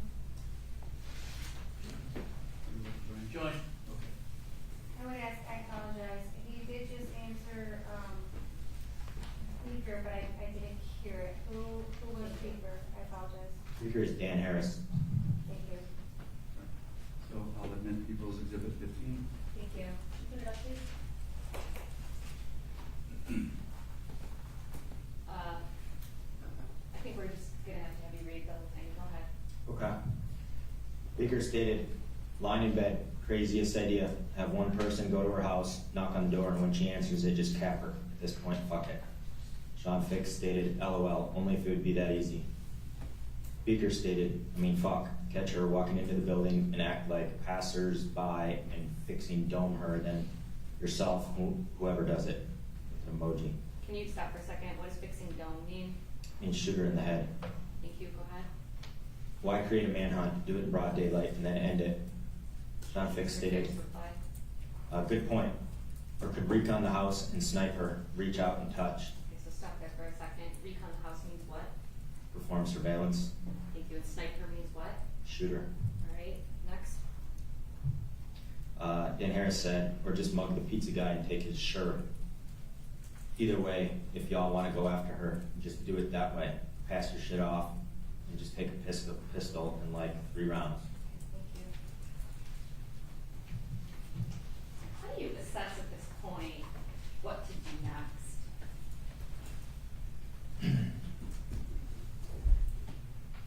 Well, at this point, we have to provide and disseminate a lot of information to local police officers and state troopers What do who you are mean? protecting the governor. What do you mean? So it means I had to reach out to the governor's protection detail, advise them of what the group was planning, the options they talked about, and let them know that violence might be coming. Who makes up the governor's protection detail? It's Michigan State Police troopers. The troopers of the state police provide her protection as a protection detail, is that right? That's correct. Were you in communication with the head of the protection detail? Yes, I coordinated and communicated frequently with the commander of the protection detail. Okay. Let me see this. So the time is going on now. We're in August. And did this kidnapping plot progress in any way? Yes, it did. What happens? Adam Fox and Eric Molitor were able to get eyes on and identify the residents through surveillance. Okay, so I'm going to stop you there for a second. You talked about a surveillance. What's the date on that? It's August 29th, 2020. Does this happen during the day or the nighttime? This is the daytime surveillance. Okay, and who is involved in this? So it's Adam Fox, Eric Molitor, and CHS Dan. Okay, so let's talk about whether you gave information to Dan about where her house was located in Elk Rapids. No, I didn't give Dan any information. Why not? Well, Dan didn't need to have that information. It's a need to know, and he didn't need to know that information. The FBI wasn't providing information, we were just collecting it from the members of the group. So that's the primary reason. The secondary reason is for his own safety. If he has information as he's acting with this group, then he doesn't look surprised or he's trying to act. He's not trained, he's not an undercover agent, so it could put his own life in jeopardy. So my understanding is you did not give him the actual location of the house, is that right? That's correct. Okay.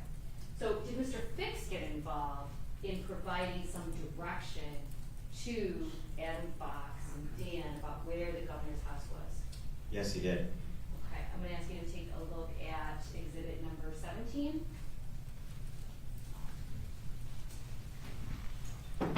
Yes, I have it here. Are you familiar with that? I am. What is it? This is a screen capture of an encrypted wire chat that I would have accessed through Dan's username and password. Okay. Again, you never replied as if you were Dan, correct? That's correct. You only captured data that was being written by Dan, is that right? That's correct. Thank you. And is that, what is the general content of that? So generally, and this is from August 18th, 2020, Dan is talking to Sean Fix about the location of the governor's residence. Thank you. I'm gonna move for submission, Judge, exhibit 17. Again, same general objective. So I think that should be everybody, so. Could I ask a question? Is it Dan or is it Adam Fox that this is in between? So it's Dan. Dan's using the username Eat a Dick, and Sean Fix is using the nickname Tex, or online aliases.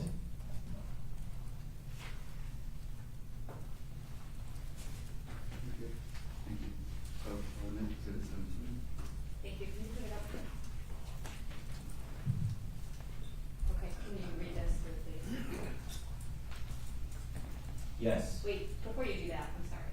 Was there communication with Mr. Mr. Fix and Mr. Fox prior to this exchange with Mr. Fix and Dan? Yes, there was. And what was that about? It was about the location of the governor's residence, the up north property that they were targeting. Okay, go ahead. So Dan stated, do you think that city is where governor has her house and boat? Stop right there. What is he referring to here? He's referring to the cities that Sean Fix suggested to Adam Fox they look at. Earlier in the day? Yes. Okay, thank you. Go ahead. Sean Fix stated, no, it's in Birch Lake. Dan's asked, for sure, I'm looking at Route Recon. Sean Fix stated, same here, but also looking to exit strategy where we can boat out on Big Lake, yes. Dan stated, that's two, but also her boat. Adam wants that and residential, primary and secondary type. Sean Fix stated, he wants her boat, question mark. Dan stated, possible, just early stages. Thoughts? You free Sunday? I have room. John Fix stated, okay, should not be a problem. I have no plans. Mr. Hicks didn't actually come along on that surveillance, did he? No. But did he provide some information on where they should go? Yes, he did. You didn't have any helicopters to your knowledge, correct? Correct. You had this information, is that right? He did. He provided it, didn't he? Yes. How did Mr. Mulder get invited to this surveillance on August 29th? Adam Fox invited him. And was that on August 27th?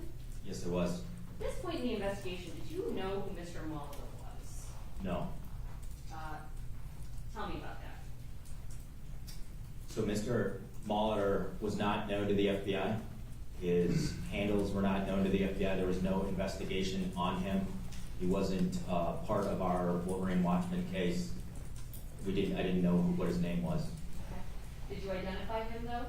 Yes. Okay. And did you take any action knowing that this surveillance was about to occur on August 29th? Yes, I did. What did you do? I called the commander of the Governor's Protection Detail and made sure that there was no troopers or the governor or any of her family members were present at the house during the surveillance. That was planned for what date? August 29th, 2020. Was there actual family of hers up there that weekend? Yes, there was. Okay, and what did you ask the protection detail to do? I just told them they couldn't be there because they were in danger. I didn't ask them to do anything. I just told them about the information and they made their own determinations. Okay. Was it your understanding that this surveillance would be conducted armed? Yes. By armed individuals? Oh, yes. Okay. And that is. I've never checked these questions unless he has a foundation that she lays it, and he provide that as a witness. This is about what he told protection detail. This is just about what he told them. Maybe it's overruled objection. Okay, so let's go out onto August 29th. Was this event recorded and live monitored?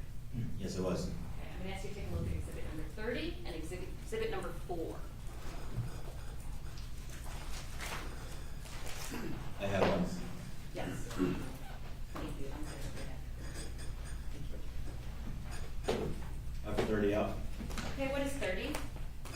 30 is a timeline of the daytime surveillance on August 29th. Okay, what is it fair and accurate as to things that occurred that day?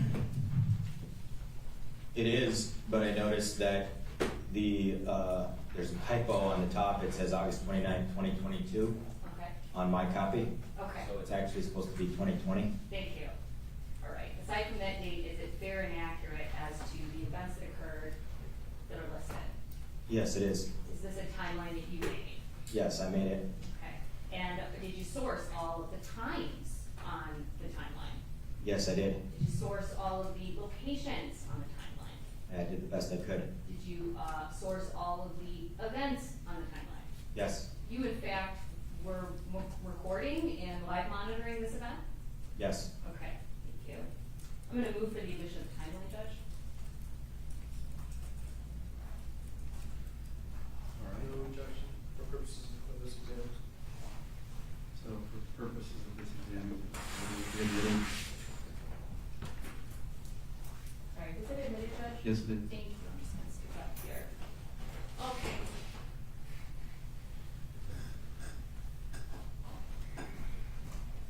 Can you look at number 4 for me? Yes, I have it here. Can you tell me what that is? This is a Google view of Birch Lake and the surrounding community. Okay, and is that fair and accurate? Who made that? So I made this. Yes, it's fair and accurate. I placed the boxes and the descriptions on the Google map. Can I, dear, I apologize, I noticed something's missing here. Well, I'm not sure if Ms. Dalamani's done with her questions. All right, it's not been admitted yet, Your Honor. Right. It's not. So if you, I thought you were interrupted, but. I apologize. I'm just looking at the accuracy, it's not accurate, I want to bring that up, but it's not here.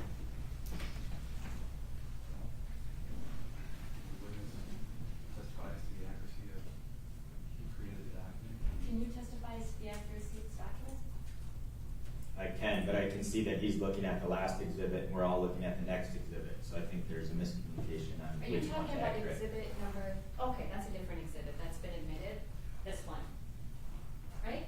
Okay, this is what I want to talk about, if I could, about accuracy.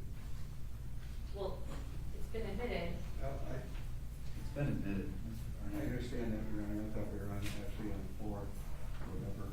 I can't hear you. I thought we were on number 4 still. We are. Number 4 is a different exhibit, Mr. Burnett. I'm aware of that. Is that the one you're objecting to? No, I'm objecting to this one that forgets to talk about the first video that was taken prior to my client taking a slow motion video. I think there might be some confusion about the timeline, but this witness has testified that everything on that timeline is accurate. There's more or additional things that occur on that timeline. I mean, that's not obviously the whole day. That's portions of the day spread out over several minutes, right? And so Mr. Burnett can always cross-examine about those things that are in between. So exhibit 30, which is the timeline, Mr. Barnett, that's already been admitted. You can cross-examine the agent about that. Now we're on to exhibit 4. Do you have any more here as to exhibit 4, Mr. Barnett? No. All right. Okay. Did I ask you about the accuracy of the labels you put on there? Yes, they're accurate. Okay, thank you. I'm gonna move for submission, Judge. Exhibit 4 is admitted. Okay, I'm gonna put that over here. Okay.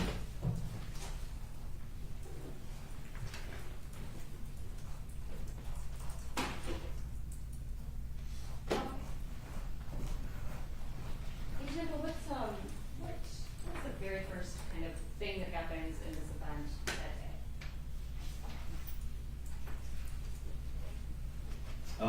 So the first thing that happens is CHS Dan drives to Grand Rapids, picks up Adam Fox, and then arrives at Eric Molitor's home in Cadillac. And you're live monitoring, right? I am. You're recording, correct? I am.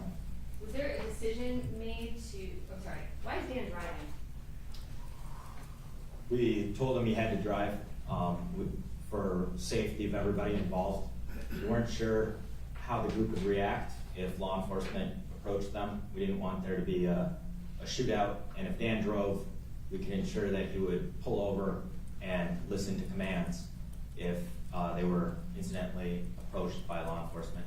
We're talking about the safety of Dan, correct? Safety of Dan, of Eric Molitor, of anybody involved.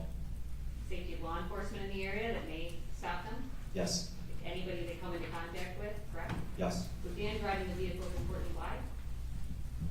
So we have control, and we can make sure that there's no high-speed chase, there's no deviation off of the original recon route. Okay. So Mr. Fix, if we saw in the last exhibit, stated that he was free to go on this surveillance. Did he ever go? No, he said he was free for the last weekend, but the surveillance got moved due to operational security. He wasn't free the next weekend. He did not attend. So when did they leave Mr. Molitor's house? At approximately 12:18 p.m. Okay. Oh, excuse me, that's when they arrived. Okay. I'm sorry. The departure was approximately 12:36, which is item 2 on the spreadsheet, or the timeline. Thank you. And he lives in Cadillac, is that right? That's correct. Okay. And what was the positions in the vehicle of these individuals? So Dan was driving, Adam Fox was in the front passenger seat, and Eric Molitor was in the rear seat of the truck. When they left Eric Molitor's house, which direction did they go in? They headed north. Okay. And where were they heading to? What city? Or what area? They're heading to the Traverse City area. Did Mr. Fox, kind of right after that departure, talk about what they were going to go do? Yes, he did. Was Mr. Molitor present at that time? Yes. Can you take a look at exhibit number 19, please? I have it here. Are you familiar with it? Yes. What is it? This is Adam Fox telling Eric Molitor the purpose of the trip. They're inside the car, heading north towards Traverse City. And this is right after kind of event number 2 starts, was that right? That's correct. Okay, is it fair and accurate It is. I'm gonna move for its admission. Objection as to context again. 3-4 hours in the car and then pulling out a few minutes. It doesn't say what's said before that or after. Wait, not admissibility, Judge. Also, is that not relevant to some material support or resources or any of the list of definitions for that term? This is the So material support, Judge. I'd just like to finish, it's not relevant, it doesn't fit the terms. So it's out of context. And it doesn't make sense unless you listen to the whole thing. What happens after that? So this is Exhibit 19. I'm going to admit this subject to its weight, and Mr. Barnett and everyone else can cross-examine the witness about this. So that's what we'll do. Thank you. Mr. Brennan, I'm sorry that I didn't, I was interrupting you. I apologize for that. Could you please play exhibit number 19?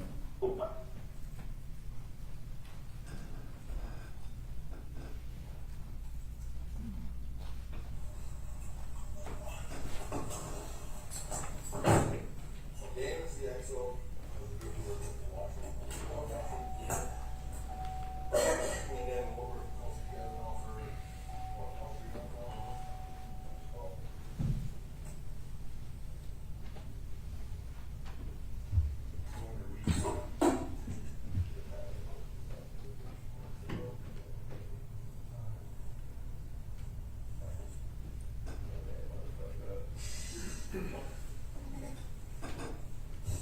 Little messy, you know what I mean?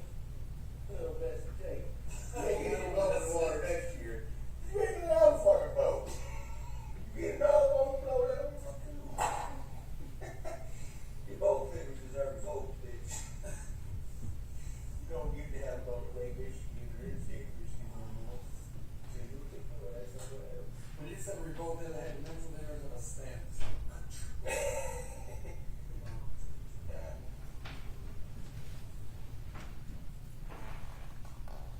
Example, what's going on at this point in time with the governor or both? What's happening? Object as to relevance again, nothing about material support. Join. And also speculation. They're talking about blowing up or both, Judge. I'm trying to get some context for what's going on at that time period. Okay, I'm going to overrule the objection. Go ahead. There was some sort of news articles about the governor's husband getting vote privileges during the lockdown when everybody else was locked down. So there was a little bit of controversy about how she got privileges and everybody else had to maintain the lockdown. Was there other discussions throughout the course of your investigation that you heard recorded conversations about or both? Yes, so one of the plans that they talked about was specifically blowing up her boat, mafia style. Okay. Let me ask you about event number 3. What happens next while they're en route? A few minutes later, Adam Fox called and then texted Sean Fix. Okay. For what? He was trying to get intel on where her northern residence was located for the recon. Did Mr. Fix help them over the phone and via text? Yes, he did. Okay. And was he referring them to the city of El Rapids? Yes, he told him to go to Birch Lake. Is Birch Lake in the county of Antrim? Yes, it is. All right. And can we take a look at exhibit number 70, please, and exhibit number 68? 70, 68. Yes. I have 70 here. Okay. Do you know what 70 is? 70 is a transcript of an audio recording that I live monitored from this daytime surveillance in which Adam Fox reaches out to Sean Fix. Okay. And exhibit number 68, can you tell us what that is? This is shortly thereafter in the timeline in which Adam Fox reads Sean Fix's text message out loud with the intel he provided for the group. Thank you. I'm going to move to their admission, Judge. 70 and 68. Your Honor, give me just one moment, please. Okay. I'm gonna object, Your Honor, if I can slide in here relevant to hearsay and relevance on 68. Your Honor, with regards to Exhibit 70, it almost seems redundant. We've already had the exhibit entered with regards to the text conversation between Mr. Fix and Ed Fox. Talking about it again is completely unnecessary and redundant. So I would object to Exhibit 70. And then I believe the other one was 68, am I correct? That's right. Also, again, redundant, duplicative. There's also context issues, Your Honor. Again, it's not a complete statement of what's going on. Just somebody blurting out something my client was finding not relevant. Right, so the objections are noted. I'm going to admit exhibits 68 and 70, and the attorneys can cross examine on their concerns with regard to the exhibits. Thank you. Okay. Sorry. Thank you. Could you play number 7, please?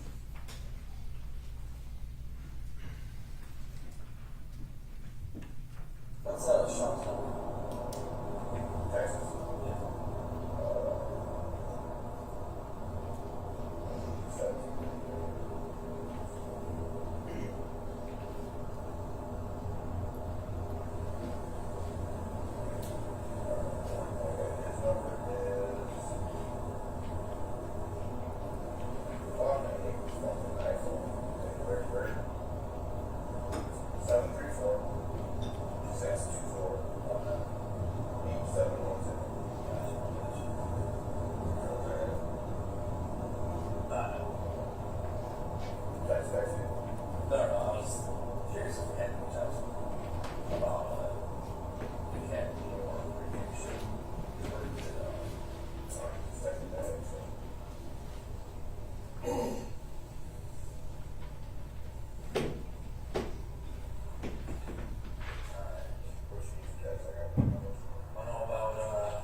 August, and they had the windows open when they were driving.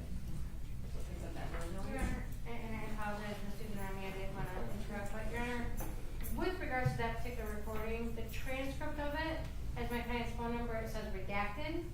I did not think that they were going to actually have it completely spelled out in the recording. My understanding that this is potentially live streamed. By the time it was halfway through, there was no way to get up and stop it.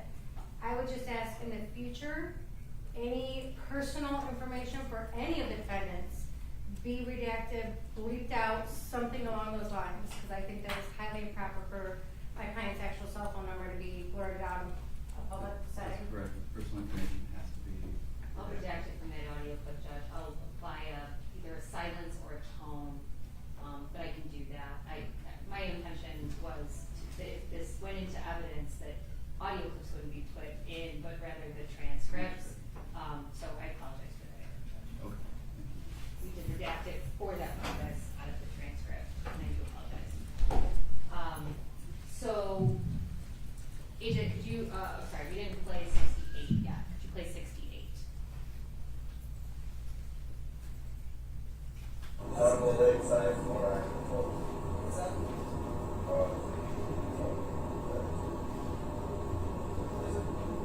It's on the lakeside. It's on the Lake Michigan side, from what I can tell. Okay, so let's identify here in exhibit number 4. Where is Birch Lake?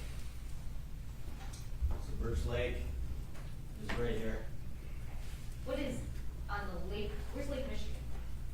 Lake Michigan is right here. What is the lake side of Birch Lake? The Lake Michigan side of Birch Lake. So that's the west side of Birch Lake, right here. close to this land hop off Highway 31. Okay. And Your Honor, and for transcript purposes, we're not gonna have video transcripts. Can we just be a little bit clearer when he's saying right here, what he's indicating on the exhibit, so we know when we're reading it, what to look for, please? So that's appropriate. We have the witness more specifically define the locations he's referring to. Absolutely. Could you do that again? Could you show me where on this map and sort of talk me through with words and pointing, where is Birch Lake on this map? Sure. So as you head up Highway 31 north through the community of Elk Rapids, you'll cross a bridge, and you'll have Lake Michigan on the west side. I'm sorry, I'm talking about on this. If you could tell me like a region of this exhibit where Birch Lake is located on this exhibit. Apologies. Okay. So Birch Lake is north of Elk Rapids, and it's east of Lake Michigan. Is it marked as Birch Lake on this exhibit? Yes, it is. Okay, inside the water part of this exhibit? Yes. Is that in the top right corner? Yes, it is. Okay, when you talked about Lake Michigan, is that to the left of what we just described on this exhibit? Yes. The big body of blue, is that correct? Yes. Okay, I'm gonna do my best to make a record here, Judge. And you said on the lake side of Birch Lake, is that, if I was looking at this exhibit, is on the left side of what's marked as Birch Lake? Yes. Okay. Let me ask you, how many streets are there on the left side of Birch Lake? There's one street. Okay, and what is that street? It's Timberlake Drive. Thank you. So on the lake side, if you could put the transcript back up for 1 second, that last exhibit. The information that Mr. Fix provides is that it's on the lake side from what I've been told. Is that correct? Yes. Okay. It's on the Lake Michigan side from what I am told, correct? That's correct. Okay, thank you. What time roughly do they arrive at Elk Rapids?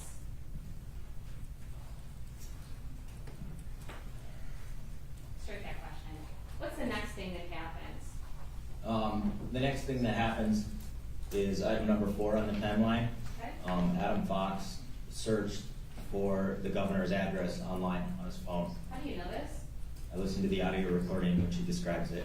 Okay, and what happens when he searches online for the governor's address? He finds news articles with photographs of her residence and references to the incident I talked about earlier with her boat, or her husband's boat. They're still on their way up to Elk Rapids, is that right? That's correct. Mr. Mulder's still in the car, right? That's correct. Okay, and you can hear what's happening on the recording, right? Yes. Did you say, and you testified earlier, Dan did not know the location, is that correct? That's correct. Thank you. What happens next? Dalamani. I'm sorry. Can you, is it 16? No, it's not. What exhibit is that? Which one? The one with the red boxes. That's exhibit 4. No. Right? No, there's a different exhibit. That's the wrong map. That is not the map that we have for exhibit 4. I apologize. Hold on. I apologize. Grabbed the wrong one. We had 2 maps, I'm sorry.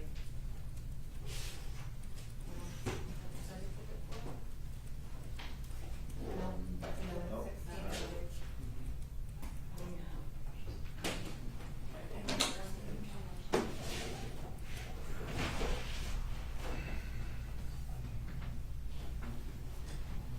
Is that it?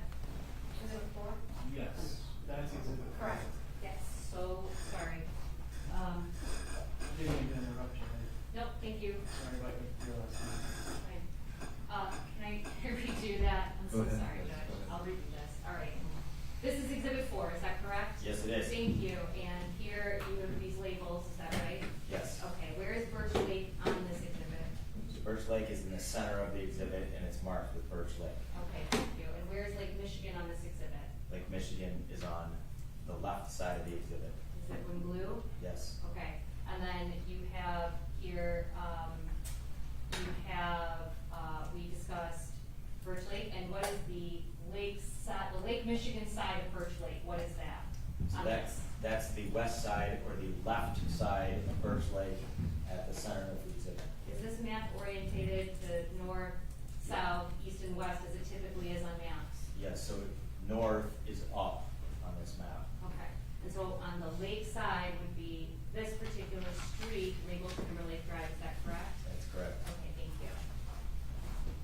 All right, let me go back to that now. What happens, after Adam Fox searches pictures online?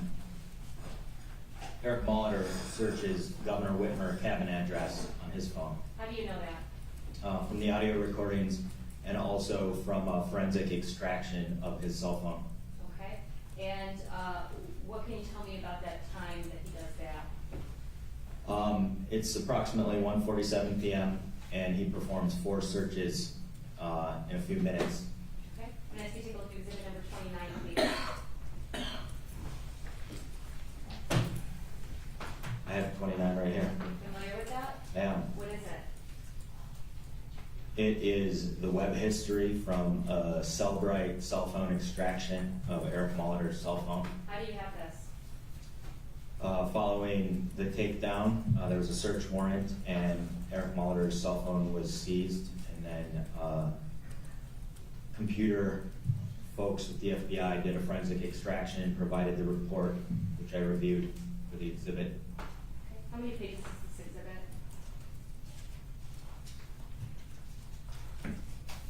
It's 2 pages. Is this a portion of the Cellbrite report? It is. Thank you. I'm gonna move for its admission. I'd object to this, Your Honor, on the grounds that if I were to voir dire, I think I would be getting answers that Eric found nothing on his phone. He struck out, he reached a dead end. This is not material support or resources, it's not relevant. If he did look at it and he had the phone in his hand, which we may or may not know, he got nothing.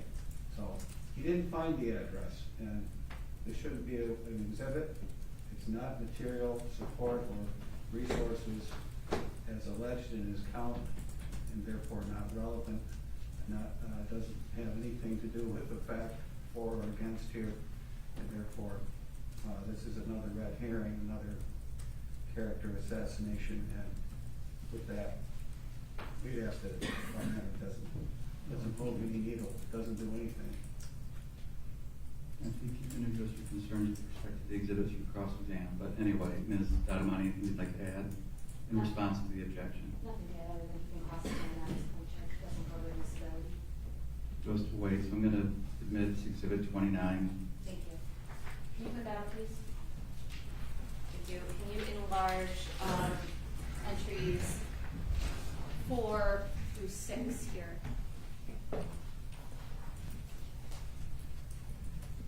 And just the left side, if you would. Oh, okay, that's good. That's good. Is this the search on the phone? Yeah, the Google search is Governor Whitmer cabin address.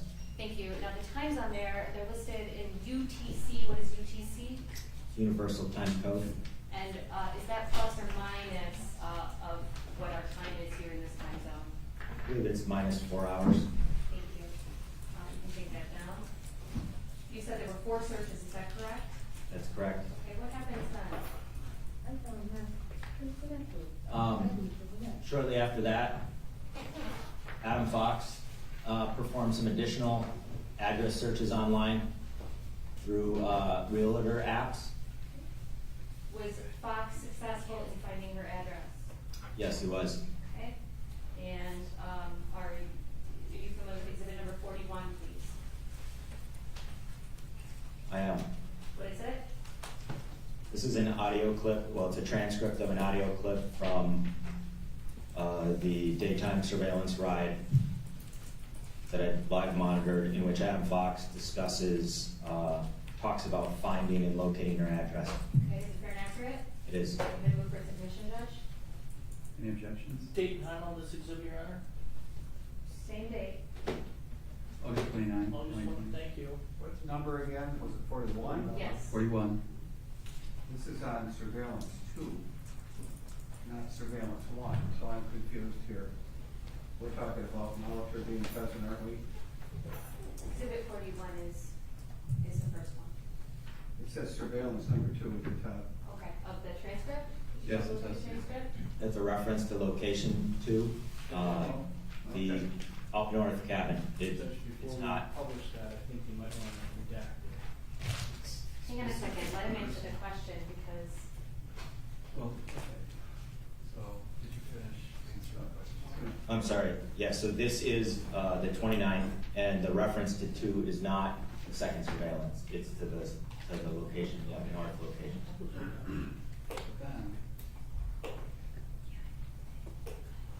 I'm gonna move for submission. So Mr. Cyber made a good point. There might be Judge, I'm not gonna ask that it be played in court. I'm just gonna move for its admission. And with that, the transcript would be admitted and you would have access to that, Judge, but we wouldn't play it here in court. An exhibit's public. exhibit is public. I can provide a redacted version to the court. Okay, so that will satisfy the issue. So if you do that, please. Mayor, I apologize, my client's asking if we could take a short 5-minute restroom break, please. In just a second. Thank you. I presume you have a short line of questioning here. Very short. Okay, go ahead, Okay, please, thank then we'll you. take a break. In this clip is the governor spoken about by name? Yes, Is the governor's address relayed in this clip? yes. Okay, thank you. Right. So let's take, it's 4:05, let's take a 10-minute break, so 4:15. Courthouse closes at 4:30, but as I indicated to the lawyers this morning, we'll go until 5 o'clock, okay? So we'll take a 10-minute break, thank you. All rise, please.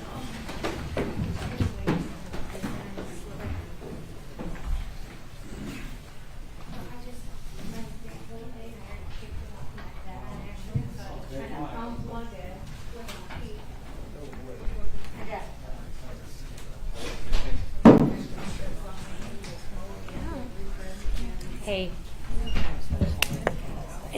I didn't mean to go right on that, but at the same time, it was like, holy shit.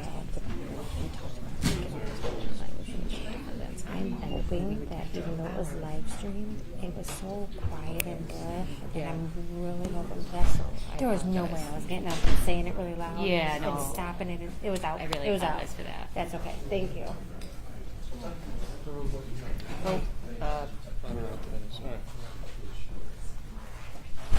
In the words of Frank Barone, I was in the hell of a star. I really like the box too. I know though, it's not. How are you? You good looking guy. Just like the suit you wear. You know, so I wear my tie pony tie on the islands. I put that if you report that. That's why they fight back and teach. Oh, I know, I think I We're in did. a tough spot because we had, and it's nothing personal. I understand. My client is dying to talk to the press and get his case out there. Do that, do it through the system. Well, what I like to ask you is if you would be willing to give me a general sense of, if you could sum up your objections today. I know they've been really specific. You've revisited a lot of the same areas. I can sense your frustration. It's frustration because there's not live witnesses here to provide direct testimony, and the entire case is being bootstrapped up by hearsay through a technicality that doesn't provide fairness to the defendant in Michigan. So they've not brought a witness today that is critical to this case. He's testified in the federal court. He's testified in Jackson County. And Dan. Yes. And we were informed this morning that he would have to come. And we had previously filed an agreement to protect his identity when he came to this agreement. Judge Stuck signed it, we all agreed. My client is pro-law enforcement and doesn't wish to have anyone put in dispute. Oh, sorry. So is that, so the memorandum is dated August 15th. So is that why there wasn't a response filed in court? Because you were under the understanding that he was going to be here and you could process him. Absolutely. And when did you learn that piece of information? 8:50 this morning, or closer to 9.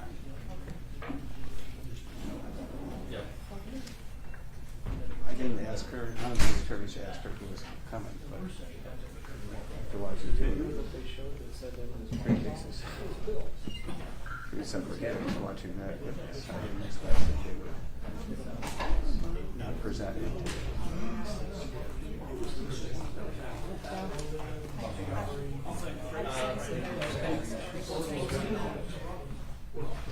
helps me understand. They're agreed to bring him though, if I'd like him, and I'm waiting to see how things go. It's being prepared. Flexible with that.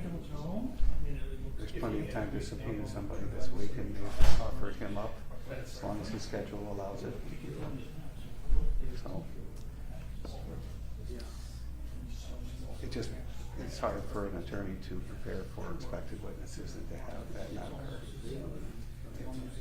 But the system is at work, and there's an attempt here to make sure this preliminary examination is fair and that the parties get to call the witnesses. Is your understanding that you'll be able to cross-examine tomorrow? The FBI agent? We're going till 5 today. Yeah. That's what you should have done. One of us will maybe be doing that today. Okay. There's an issue of order, and my client comes in at the very tail end of this case, as you've heard. Yeah, he said he didn't, he was unknown to the FBI for quite some time. He has nothing to do with this. Okay. So August 29th. Well, thanks for talking to me. You're welcome. I don't have issues with you or your paper or Pat Sullivan. Miss him. Oh, me too.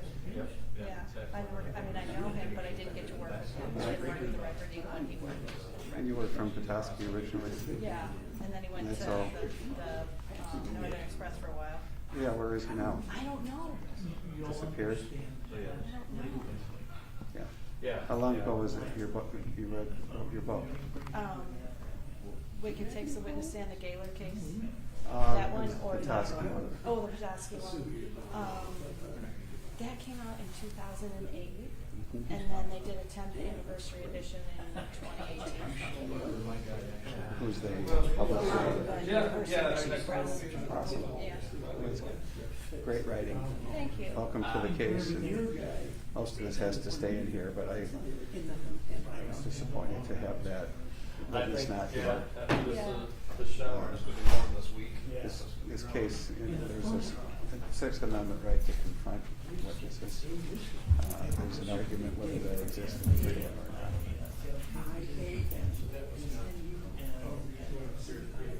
Has that ever been brought up in the Supreme Court? Yeah, there's a case, but there are exceptions and things that could happen, like the loss of a witness. Okay. So, they're being fair about it. I'm being given an opportunity to bring that person. Thankfully, we have 5 days. Yeah. And I can also decline after cross-examining this case. They have 3 witnesses, really, 2 witnesses. Okay. I expected 3. And number 2 is not here. And in Jackson, they had Impala, Dan, Undercover Mark, and that's who's coming. No, Steve. Steve's been pleading the 5th everywhere he goes. I have nothing to do with that. You'll see that in the entrapment motions on top. My client does not have an entrapment motion because he did not commit a crime. It was not induced by the state to do a crime. Just to give you some background. If you could limit my client's routines, usually first original stuff. And it just was a surprise. And Mr. Prosecutor corrected that and given us an opportunity to call that witness ourselves. So there's no harm done. It was just last minute. Some of the last minute things that came up that you'll hear about in the morning. Okay. I'll be here. Okay. All right. Thank you. Thanks for talking to me. Well, by the way. You guys okay? Go ahead, guys. Would you see? Oh, I didn't make a mistake.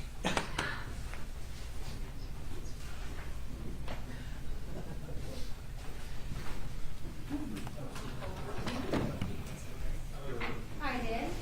You're welcome. What do you got? So I've got Bootstraps. The whole thing's on bootstraps. It's like cross-examining a pitcher. How do you Yeah, cross-examine we a can pitcher? have real witnesses. What? Isn't it asking too much to have real witnesses? Oh. Thank you. No one acknowledged that there wasn't a balloon, there wasn't a cupcake, there wasn't nothing. Let me say that louder. No, it's a screen camera, it's a screen camera. I got panicked every time I looked at it. From Chicago? Oh, yeah. No, it's not true. Thanks, guys.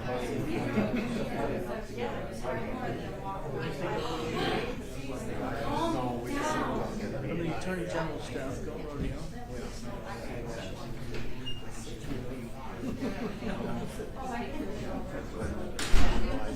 I just thought it was funny. Right, yeah. I do a lot when I want to use it. I absolutely enjoy it. How does that sound? So I guess I can complain to you about murder and yeah. But, What do you mean?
We all want to get tough.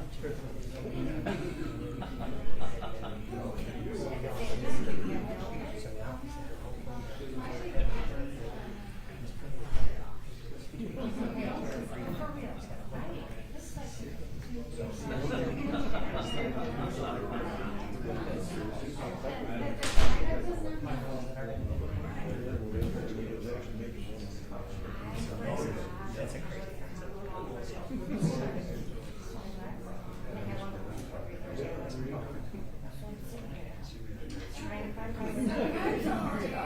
Processed chicken. I've never been there.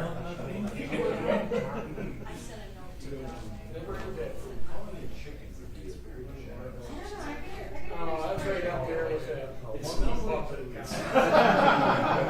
This is like middle school. Yes, yes. You gotta look how old I am. We got the cherry burgers. I forget what they're called. That's lunch. We're talking about the gym food.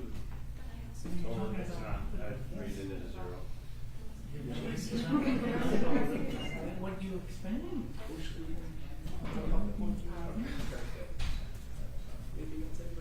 Come on, come on.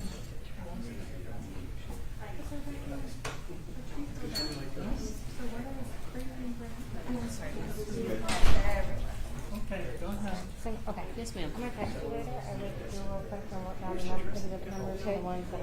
Thank you so spent much. on. If you could put that in writing for me, that would be very helpful for me. So I have a lot of things in my mind right now that I'm not thinking about. And then now I'm gonna go high. Yeah. But if you take Sure. kind of 15 minutes for? Yeah. Yeah, no.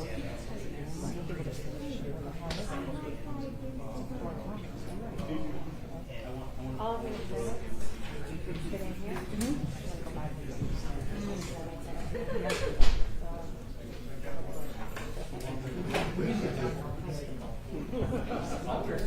My kids do. The school. Yeah. But it's being locked. So they need to check. They can just. Oh, okay.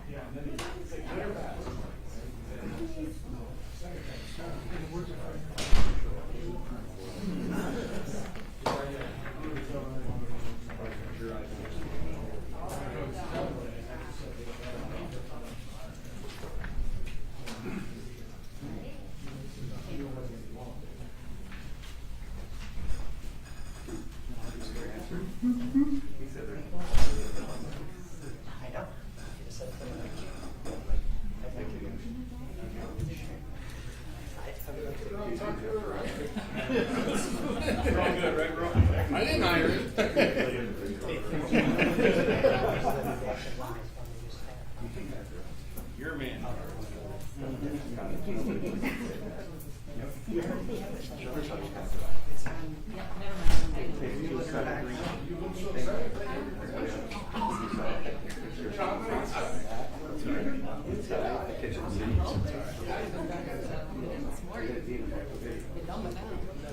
She asked me that.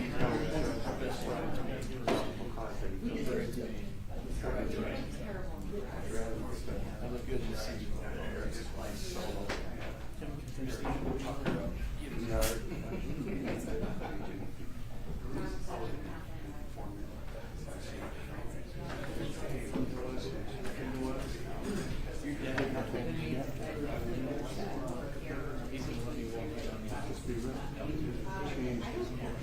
Oh, yes, that's a fun. Look up here, chick. Look up, chick. See you there. We'll walk you down the aisle. David. David.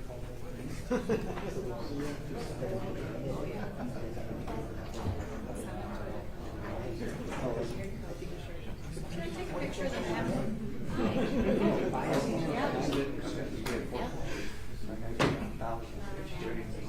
It's up there. I know. Can I walk up there? I don't think I should. I think I should wait until you're done. Okay. I don't want to.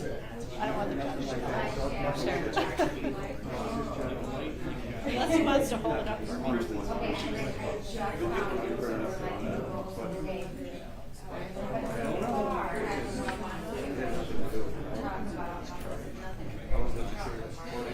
I don't put out her face, but then if she thinks that's all good. Me too.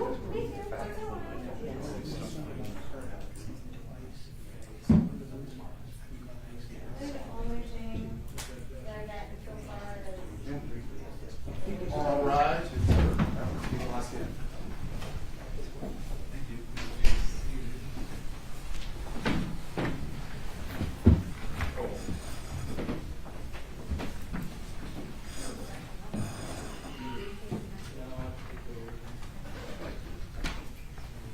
Everybody's back, everyone, so, Ms. Donahue, would you like to continue, please? Thank you, Judge, yes. Agent, we just talked about, event number 6, is that right? Yes, that's correct. Okay, and then we put in a clip, which we did not play, is that right? That's correct. Okay, and then what happens next? Well, a few minutes after they find the governor's address, they drive by our house. Okay. And they did in fact find her house, is that correct? That's correct. All right, and what time is that? It's approximately 2:13 p.m. And how do you know that? Listening to the audio recordings, they described finding her house. Okay, and did Mr. Fox take any pictures at that time? We did. All right, and what did he take a picture of? We took a picture of her residence. Okay, I'm gonna ask you to take a look at exhibit number 25, please.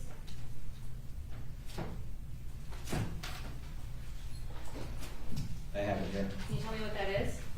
Yes, this is a photograph from Adam Fox's phone, heading south on Timberlake Drive, and it's looking across from the passenger side across the driver's side, so you can see my source Dan, and looking out at the governor's house when they locate it. How do you have that picture? We have it from a few different ways. Adam Fox sent it to Dan, and we also did a search warrant on Adam Fox's phone, and we found it. It's also distributed on Wire, the Encrypted app, I do believe. Thank you. I'm gonna move for submission, Judge. Any objections? So, exhibit 25 will be admitted. Thank you. Could you put it up? Okay, can you describe to us here what we're seeing? Sure. So that's Dan's head. Dan is driving his truck, and so right now he's headed south on Timberlake Drive. And the blue garage and the blue house there about 50 feet off the road is the governor's residence. This road is where they are, they're on the public road, is that correct? Yeah, they're on Timberlake Drive. It's just a small 2-lane road. Okay, and you said they're 50 feet from what? From the front door of her residence. Okay, and who's in the vehicle at this time? Dan, Adam Fox, and Eric Molitor. Whose head is in this picture? That's Dan. Where is this taken from in the vehicle?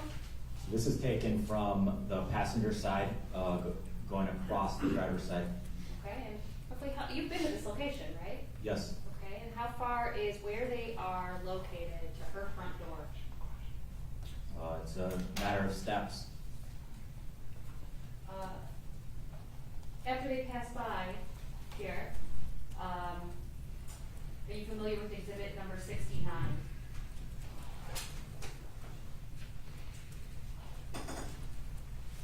Okay, did you just say exhibit 69? Yes. Can we just really quickly, at exhibit 25, as I'm looking at the picture, in the rear view mirror of the vehicle, you can see address numbers. It's difficult, but just to be on the safe side, if we could just block those out when submitting them into the public, record. Those address numbers, I don't know. I mean, all this is available via Google. Okay. One of them looks like it's on a mailbox, and one of them is green on a tree, which makes me think address numbers, that's why I asked. Okay. I think those are fire numbers. What are fire numbers? They're numbers that correspond to the local fire department so they can respond. Okay. So maybe you could clarify, not right now, but tonight, clarify what those numbers are and redact them with its personal identifying information. Will do, Judge. Yep. Thank you. Thank you. And then I apologize, thinking about that, 69. No problem. Exhibit 69, you familiar with that? I am. What is it? This is an excerpt from the daytime surveillance, so August 29th, and this is a discussion shortly after while they're on Timberlake Drive, shortly after they locate a residence in which Eric Molitor talks about risk to the governor's family. Okay, is it fair and accurate? It is. I'm gonna move for submission. Any objections? Relevance to the statute that he's charged with, which is material support or resources, this is not that.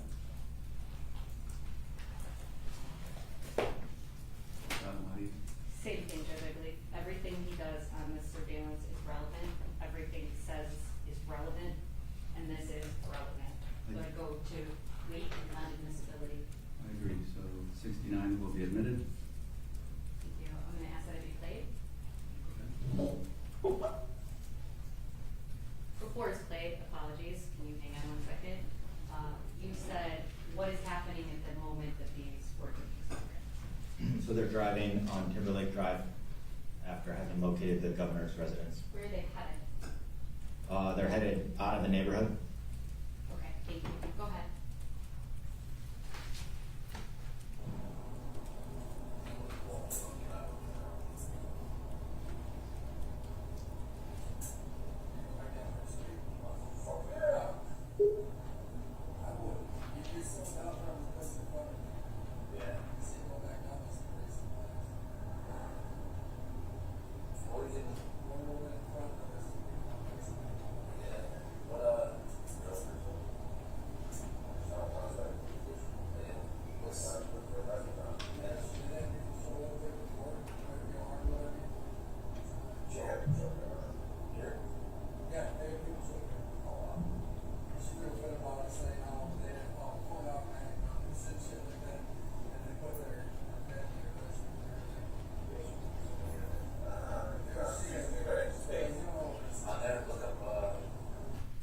Can you go up to the top of that transcript, please?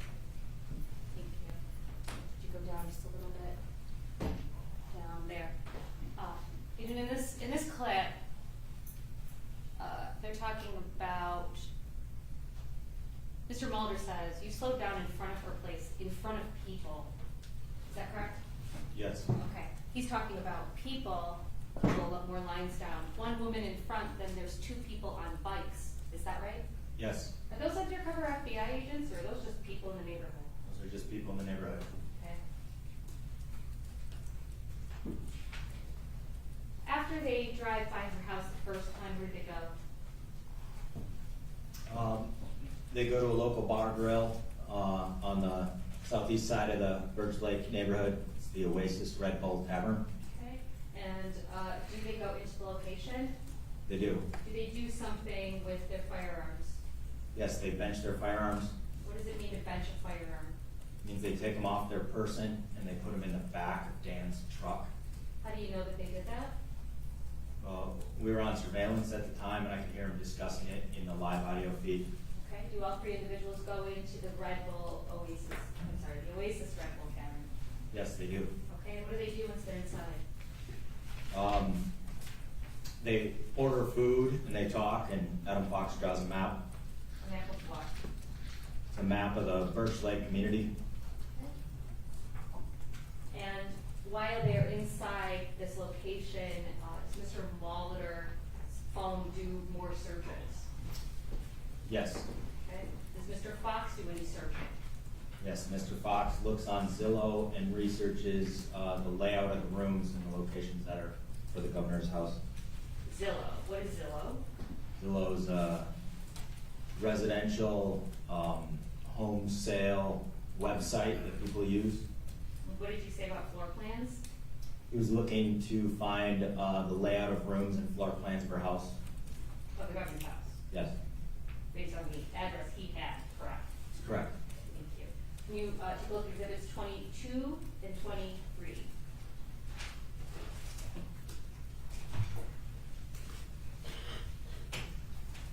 There's a redacted version of 23, but I'm going to ask you to look at the original version of 23.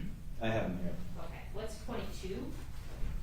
22 is a photograph of Adam Fox drawing a map. How do you of the have Red that Bull. photograph? Oh, I'm sorry. How do you have that photograph? Dan took it and he gave it to me. Okay. He took it while he was there? Yes. Okay. And what's 23? 23 is a photograph of the map that Adam Fox drew. Okay. I'm going to ask for their admission at this time. Any objections? For purposes of examiner. No. Those exhibit 22, 23 will be admitted. Thank you. Can you go to 22, please? What's this? This is the photograph Dan took at the Red Bull Tavern of Adam Fox drawing the map. Is Mr. Molitor at the table at this time? Yes, he is. Okay. What about 23? Could you put that one up for me, please? The This- unredacted version.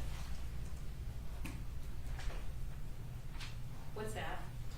So this is a photograph of the notebook of the map, the notebook which has the map that Adam Fox drew. Okay. This is the unredacted version, is that correct? That's correct. There's also a redacted version in there? Yes. Okay. What is this, what are we looking at? So you're looking at a sketch of Birch Lake. Right now, the way it's orientated, Birch Lake is north-south. And then on the right side of it, before I go to that, Highway 31 is there. So there's general directions and side streets. Timberlake Drive is noted. Is that here? Yes, Is there a cul-de-sac at the end? yes, Okay. This lake is noted, correct? yes, It's labeled correctly, correct? yes. Okay. What about down here, what's all this? That's the lake that swings around the south side that's the road that swings around the south side of Birch Lake, and it leads to the tavern here we're at. Okay. And is that indicated anywhere? Yes, Okay. And there's some, says 4 min, is that right? yes. And what is that indicating? That's 4 minutes from that location to the target address. Okay. Could you rotate the map, please? Clockwise.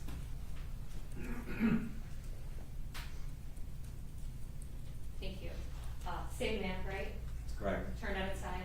Yes. What's indicated at the bottom right-hand corner? It says Elk Rapids PD, 2 miles, 2.5 minutes, everything else 20+ miles out.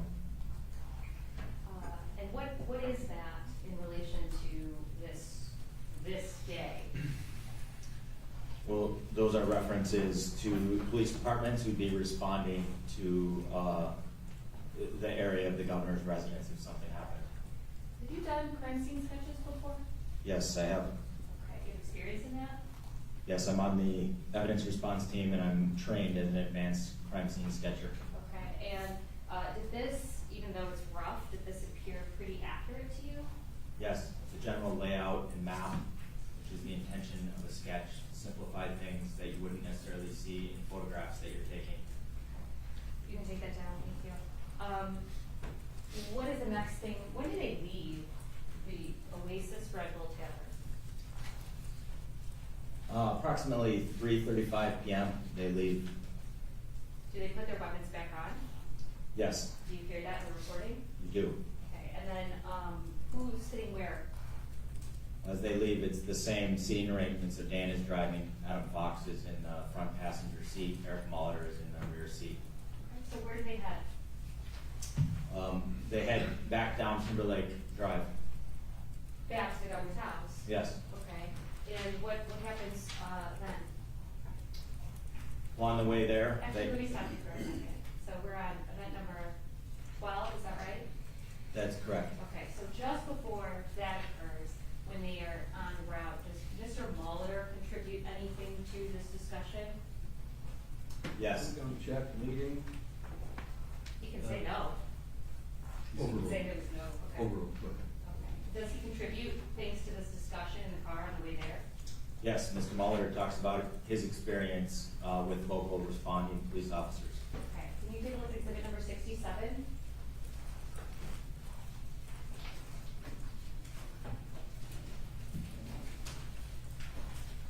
Yes, I have it here. What is it? This is a transcript from the surveillance from August 29th, and this is a discussion between Fox and Eric Molitor. Okay, is it fair and accurate? Yes, it is. Can we move for submission? This is 67. Yes, Judge. Any objections? Can I have just a second? Sure.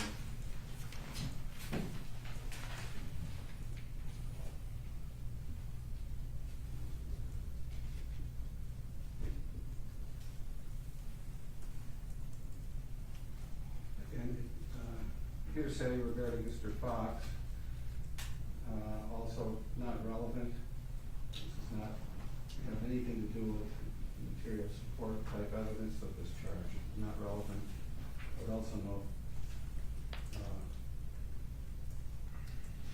I'll do that on cross. Thank you. All right, thank you. So, it's just that, you can cover that on cross. Any objection goes to weight, not admissibility, so I'll admit exhibit 67. Thank you. Can you play, please?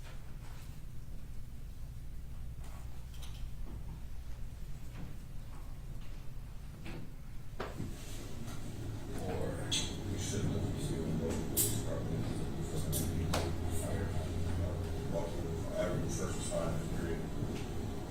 Check all our first responders out, see where they're.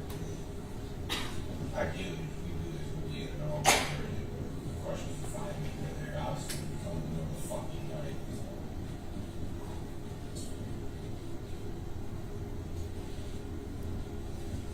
Other things, you know, like the demographic in the area, how many police they have out at what times, because like even in Grand Rapids, my jiu-jitsu instructor, he was a police officer, and he said even in Grand Rapids, he was, like, they'd have one job at certain times, you know? Yeah. Say, that's fucking crazy.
If it would have been like 4 inches either way, I wouldn't be talking to you. It would have been devastating. A teen on a shooting spree terrorizing a West Side Detroit neighborhood, targeting innocent victims at random.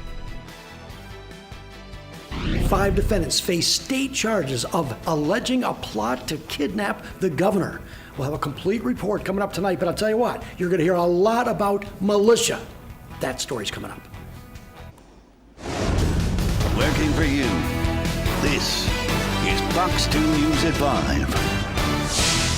And we begin with a weather alert. We are watching out for some potentially severe storms this evening. We could see some strong winds, which could cause some power outages. Let's get right to Weather Authority Rich Luderman. Roop and Terrence, easy to see why. We have this line of storms quickly racing across the central part of our state. And over the next couple of hours, this line will be crossing southeast Michigan, including Metro Detroit. The main threat, damaging wind gusts, certainly some power outage potential, and brief heavy downpours. Notice a couple of cells are popping up through Washtenaw County, close to Ann Arbor, but still the main line is out there around Jackson and Lansing. Watch out for the heavy downpours. Damaging wind gusts, the main threat. That's the severe thunderstorm watch in effect until 10 o'clock, but I think the greatest threat is going to be between 5:30 and 7 o'clock. You can see active severe thunderstorm warnings for Livingston County, for Washtenaw County, so stay inside as these storms pass your area. That's the main threat, the damaging wind gusts. For the rest of tonight, humidity is going to stick around, but the temperatures come down with the passage of our next front. That's our forecast, down to 68, and then you'll see tomorrow starts a great stretch of weather that lasts into the Labor Day weekend. You're going to love the 7-day Roop Tear, and a full check coming up in 10. All right, Rich, thanks.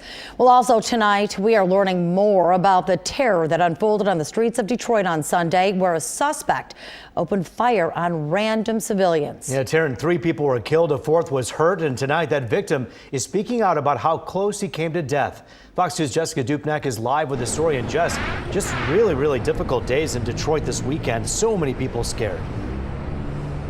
There's no other way to put it, but he was terrorizing this West Side Detroit neighborhood. We're standing at 7 Mile in Wyoming. That's where the shooting spree started early Sunday morning, just about 5 o'clock. Now, this shooter, he was choosing people at random, walking up to them, opening fire, walking away in some cases, coming back, shooting again to make sure that his victims were dead. Now, there was one survivor, as you said, a 76-year-old man who was just out walking his dog, a morning walk, and he shared his story with us.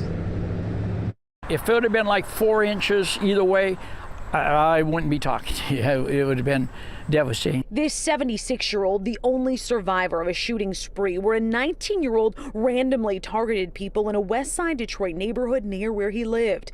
John Pallick was walking his dog Kingston when the shooter approached. I start moving faster, and all of a sudden 2 shots came out, and they hit Kingston. He dropped to the ground. The dog survived. Then John, a former military police officer, was shot in the groin. Neighbors immediately rushed out after a dozen shots were fired. I know that diverted his attention, and I honestly feel that they saved my life. The suspect ran off. One of the neighbors rushed a belt to John to use as a tourniquet. The people on Pennington, if anybody deserves a Medal of Honor, they need it. They all came out. It was fantastic. Sadly, though, 3 other people were shot and killed during this 2.5-hour spree, including Laurie Plazewski Briscoe, a mother of 5, heading to work at a restaurant where she was randomly targeted off Livernois near Pembroke. Waiting for a bus when the assailant walked by her and then with no provocation turned around and fired multiple shots into her. He then stepped away and then came back and fired more rounds. And 28-year-old Shane Lee, who was shot and killed first at 4:45 Sunday morning near 7 Mile in Wyoming. No one called 911. When you look at that first 911 call, had it come in, we have to ask ourselves, will we have been there earlier and been able to prevent another homicide? Shane's body undiscovered for a half hour until a 911 call about a second victim, a Jane Doe, located murdered 3 blocks away. Detroit police used ballistic analysis on all the shell casings at the 4 scenes to connect them, then put out this photo of the shooter from Greenlight gas station surveillance video. It generated tips, including one from the shooter's family. We don't see any criminal history at this time, and we have some indication that there is mental illness. By 5:30 Sunday night, the same day, officers tracked him to the family's house off Pembroke, ordering everyone out. Then DPD took the shooter into custody without resistance. I just want to say yesterday was the Detroit Police Department at its finest. He had that press conference earlier today with the mayor and the chief. They focused more on Detroit police and their efforts yesterday as opposed to too much emphasis on that shooter. They did say, though, they suspect mental illness played a role here. He's not been charged yet. That could happen as early as tomorrow. Reporting live on Detroit's west side, Jessica Dupnack, Fox 2 News. Yeah, absolutely appalling to see this happen with innocent people just being killed like this. Jess, do we know if there were any warning signs with this suspect? That was my question to the chief at the press conference earlier today. Oftentimes with these random shootings, there's breadcrumbs, if you will, on social media leading up to the shooting. The chief said that is part of their investigation, but didn't reveal much more, at least today. All right, Jessica Dupnack for us live. Thank you. A mom is facing charges tonight, accused of driving drunk and causing a crash that killed her 3-year-old. 29-year-old Shelby Ellis appeared in front of a judge in Farmington Hills today. Around 2:30 a.m. on Saturday, police say Ellis was driving north in the southbound lanes of Inkster when she crashed into a Detroit man going west on 8 Mile. Ellis's 6 children were in the car with her. A 3-year-old who was not restrained or in a car seat was killed. Police say Ellis's blood alcohol level was 0.26 at the time of the crash. At today's arraignment, the judge set her bond at $500,000. Another big story we're following right now. A preliminary hearing gets underway for 5 men accused of plotting to kidnap Governor Gretchen Whitmer. And this is the state case against the suspects who are charged with providing support for terrorist acts and possessing weapons in connection with the plot. Fox 2's Charlie Langton joins us live. And Charlie, this is just the preliminary hearing, and we're hearing it got pretty contentious. Oh, it got very contentious. You know what? I'm going to explain the differences between this case and the federal case in a moment. But literally, the court has been on the bench since 8:30 this morning, meeting with lawyers, taking testimony only from one witness, an agent from the FBI who was on the stand the entire time. We're going to see if we can talk to one of the lawyers yet. But let me just come over here now. We just ended, literally. You can see the people just walking out of the courtroom. But here's the deal. I'm in Traverse City. This is Antrim County. And this is where the alleged crimes took place. 5 defendants are on trial. These are different than the federal case, separate defendants. They're charged basically with 2 different issues. One of them is providing material support of terrorism. What does that mean? We'll figure that out. It means that they actually supported, they furthered the kidnapping plot to kidnap Governor Gretchen Whitmer. And then they're charged with some weapons. Now again, we only got through one witness. Now we're not even done. That witness will be back on the stand tomorrow. But here's the issue. A lot is talked about militia, that these 5 people were involved in the Wolverine Watchmen. It's a militia group in Michigan. And some of them met in Ohio, part of a Second Continental Army. It's called a boogaloo. And what a boogaloo is, all this testimony today, I'm learning a lot. It basically means that this group wanted to, say, overthrow the government. And the plan that they kind of thought about was to basically kidnap or attack elected officials. That's what the government is alleging. So what's the difference between this case and the federal case? Well, the federal trial had to do with issues that did not take place in Antrim County. They were involved other states and other issues, although there's a lot of testimony. But here's the deal here. This is here in Antrim County, although they have the case in Traverse City, because the governor's summer home, which is really the subject of this trial, is in Birch Lake, which is in Antrim County. So really, that's why we're here. Now, we're going to hear a lot more of testimony from other government witnesses, undercover agents, and they're going to talk about different plans that this militia group wanted to get together, recruit new members, devise a plan, and then carry it out. So we're going to have a lot more testimony. This is really, I'm trying to see if there's a lawyer that's going to come out there. They are meeting with the judge. There's a lot of issues about whether or not the federal trial, the conviction of Adam Fox and Barry Croft in the federal trial, they seem to be the ringleaders, and these ringleaders basically used these 5 to further that plot to kidnap the governor. So a lot more testimony is coming here, and I tell you, we'll be here, back at 6 o'clock, and we'll get some reaction from the attorneys. Again, the attorneys told me, though, the defense attorneys anyway, that they're going to beat this case. It's not going to go to trial. This is just a preliminary exam. If there's enough to find out, if there's enough evidence to go to trial, which will take place probably next year, if they get bound over. I'm live. I'm in Traverse City. I'll send it back to you guys. And Charlie, obviously this is going very slowly with only one witness testifying today, but defense attorneys have claimed that this was a case of entrapment. Are we expected to hear that with the state trial as well? Will that play a role? They probably will say entrapment, but this is a preliminary exam, so what they have to do basically is say that the government did not meet its obligation to prove the elements of the crime. And what I'm going to look for is testimony with regard to, did these 5 defendants actually provide guns or weapons or money or whatever to further that kidnap plan? Again, we only went through one witness, but that's what they're going to look for. Again, it's not a crime to have weapons. It's not a crime to shoot the weapons. We did see a video of it, but the bottom line here is, what did these 5 defendants do to further that plot to kidnap Governor Gretchen Whitmer? Yes, entrapment, but that's more of a trial issue, I think. This time is there enough evidence to show that we should have a trial down the road? We'll see. All right, Charlie, we always appreciate your insight, and we know you'll have an update for us coming up at 6. Thanks.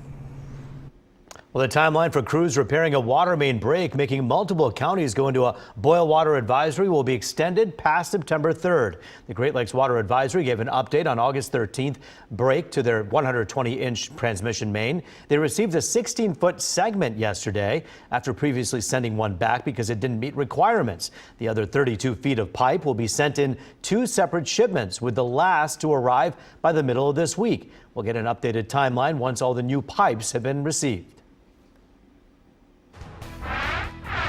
It's back to school time for thousands of students across Metro Detroit. Happy to get the kids back into school because they need to be around other kids. Up next, hear from school officials and parents. We do not have liftoff as NASA scraps Monday's anticipated launch of Artemis 1. I'm Jonathan Seri at Kennedy Space Center. I'll have details coming up.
I know all you moms and dads out there are a little extra tired today. It was the first day of school for so many in Michigan, including the largest district, Detroit schools. They say they are fully staffed and ready for the new year. School districts are hoping this year is a return to normal after the past 2 were heavily impacted by COVID-19. Fox News' Ingrid Kelly has more. Thousands of students across Metro Detroit are headed back to class. Happy to get the kids back into school because they need to be around other kids. The state's largest school district, Detroit Public Schools Community District, is fully staffed with teachers, and that's good news for parents. It does give me peace of mind. Fully staffed again, and everybody's back in school. They let us just come in to meet the teacher and see where our kids would be placed. But at East Point Community Schools, the need for teachers still exists. We have 10 vacancies right now. We have about 200 teachers that we regularly staff. At this time last year, we were looking at 43 vacancies. So some students within East Point Community Schools will sometimes learn remotely. We are still implementing a hybrid learning model 612. So our hybrid model is about 2 days or 3 days of face-to-face instruction intermixed with virtual modality. But the lower grades will only offer face-to-face instruction. We are full face-to-face pre-K 5 because we found that virtual learning for pre-K 5 does not work well. East Point says the hybrid model allowed them to retain teachers. A crisis last year allowed for innovation this year. East Point has partnered with Northern Michigan University to help recruit teachers. We're paying for people to finish their bachelor's degree and then become certified in special education through this partnership. But this school superintendent believes it's time for school districts to be flexible and ready to meet students in new places. Because learning can be anytime, any place, any space. In Detroit, Ingrid Kelly, Fox 2 News. A federal judge has signaled she's prepared to appoint an independent arbiter to review the materials seized in Mar-a-Lago. The judge nominated by former President Trump in 2020 indicates she'll likely grant his request for an independent special master to go through the items the FBI took from his home. But the Justice Department claims it's already done the job, saying its team identified items that may be protected by attorney-client privilege. That could undercut the Trump team's request for a special master. A hearing is set for Thursday in federal court in Florida. Well, a series of technical issues forcing NASA to postpone the launch of the Artemis 1 moon rocket. The mission is aiming to send an unmanned aircraft to the moon. Fox's Jonathan Siri has the details from Cape Canaveral. It was not all systems go Monday morning for NASA's Artemis 1 program, the space agency scrubbing the moon rocket's launch due to weather and engine trouble. This is a brand new rocket. It's not going to fly until it's ready. As the clock inched closer to liftoff, the ground crew had trouble fueling the rocket because of a leak of highly explosive hydrogen. Also discovered, the rocket was not able to properly cool one of its 4 main engines. All this plus thunderstorms in the area, which delayed preparations. We're going to give the team time to rest, first of all, and then come back fresh tomorrow and reassess what we learned today. Artemis 1 is poised to shuttle America into the next generation of space exploration. The 322-foot-tall spacecraft, consisting of the Space Launch System rocket and Orion crew capsule, remains on the launch pad at NASA's Kennedy Space Center in Florida. When it happens, the 6-week mission will send the unmanned craft on a test flight around the moon and back, putting the most powerful rocket ever built by NASA through rigorous stress tests in preparation for future lunar landings. The whole reason for this test flight, to stress it and to test it, to make sure it's as safe as possible. Even with no one on board, thousands gathered to witness history, including Vice President Kamala Harris. Innovation requires this kind of moment, where you test out something that's never been done, and then you regroup. NASA's next attempt at liftoff is scheduled for Friday at the earliest at Kennedy Space Center in Florida. Jonathan Siri, Fox News. We saw a round of showers and some storms early this morning. Now a stronger line of showers and storms quickly racing across the southern and central Great Lakes, including southeast Michigan. Here's the latest from Sky Tracker. There's the line. Notice some very heavy downpours around Fowlerville. A lot of lightning there as well, coming through Jackson, moving into the Irish Hills. So notice in front of the line, some additional cells are popping up. So for the next couple of hours, at just about any time, we could be seeing some strong to severe storms. So stay inside as these storms pass. You can see up around Sterling Heights, close to Livonia, also around Ann Arbor, some very heavy downpours. It's going to be that kind of pattern for the next few hours. But the main threat, damaging wind gusts. Notice active severe thunderstorm warnings, parts of Washtenaw, Livingston, and Genesee counties. And as that line spreads off to the east, more warnings are likely. How about this? 89 degrees. Dew points are in the mid 70s. It is juicy out there. Thankfully, though, late tonight, that cold front sweeps through, and you can see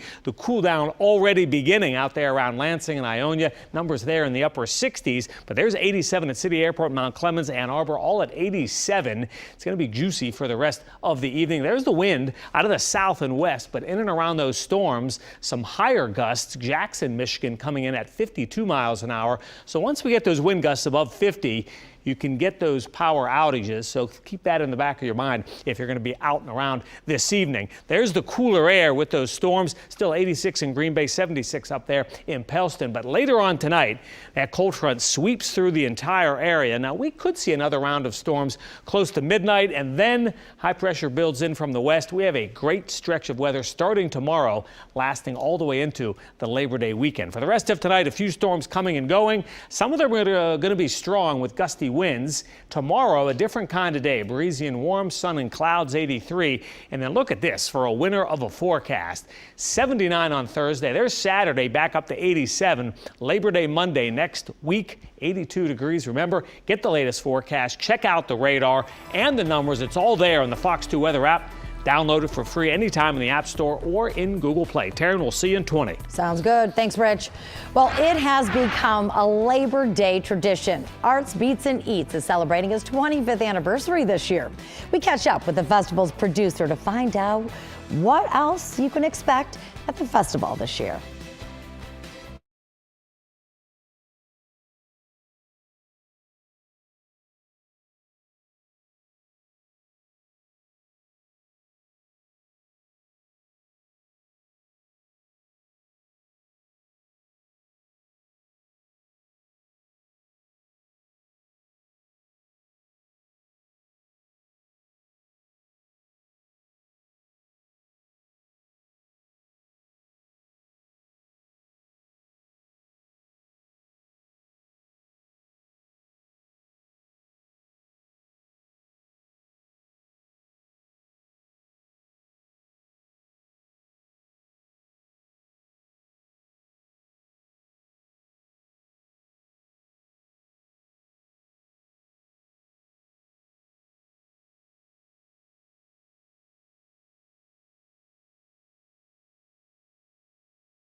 In Money Works tonight, as Governor Gretchen Whitmer lifts some of the state's fuel regulations after a fire in an Indiana refinery, the statewide average cost for a gallon of regular unleaded dropped 8 cents over the past week. The average is now set at $3.83 a gallon as prices drop for the 10th week in a row.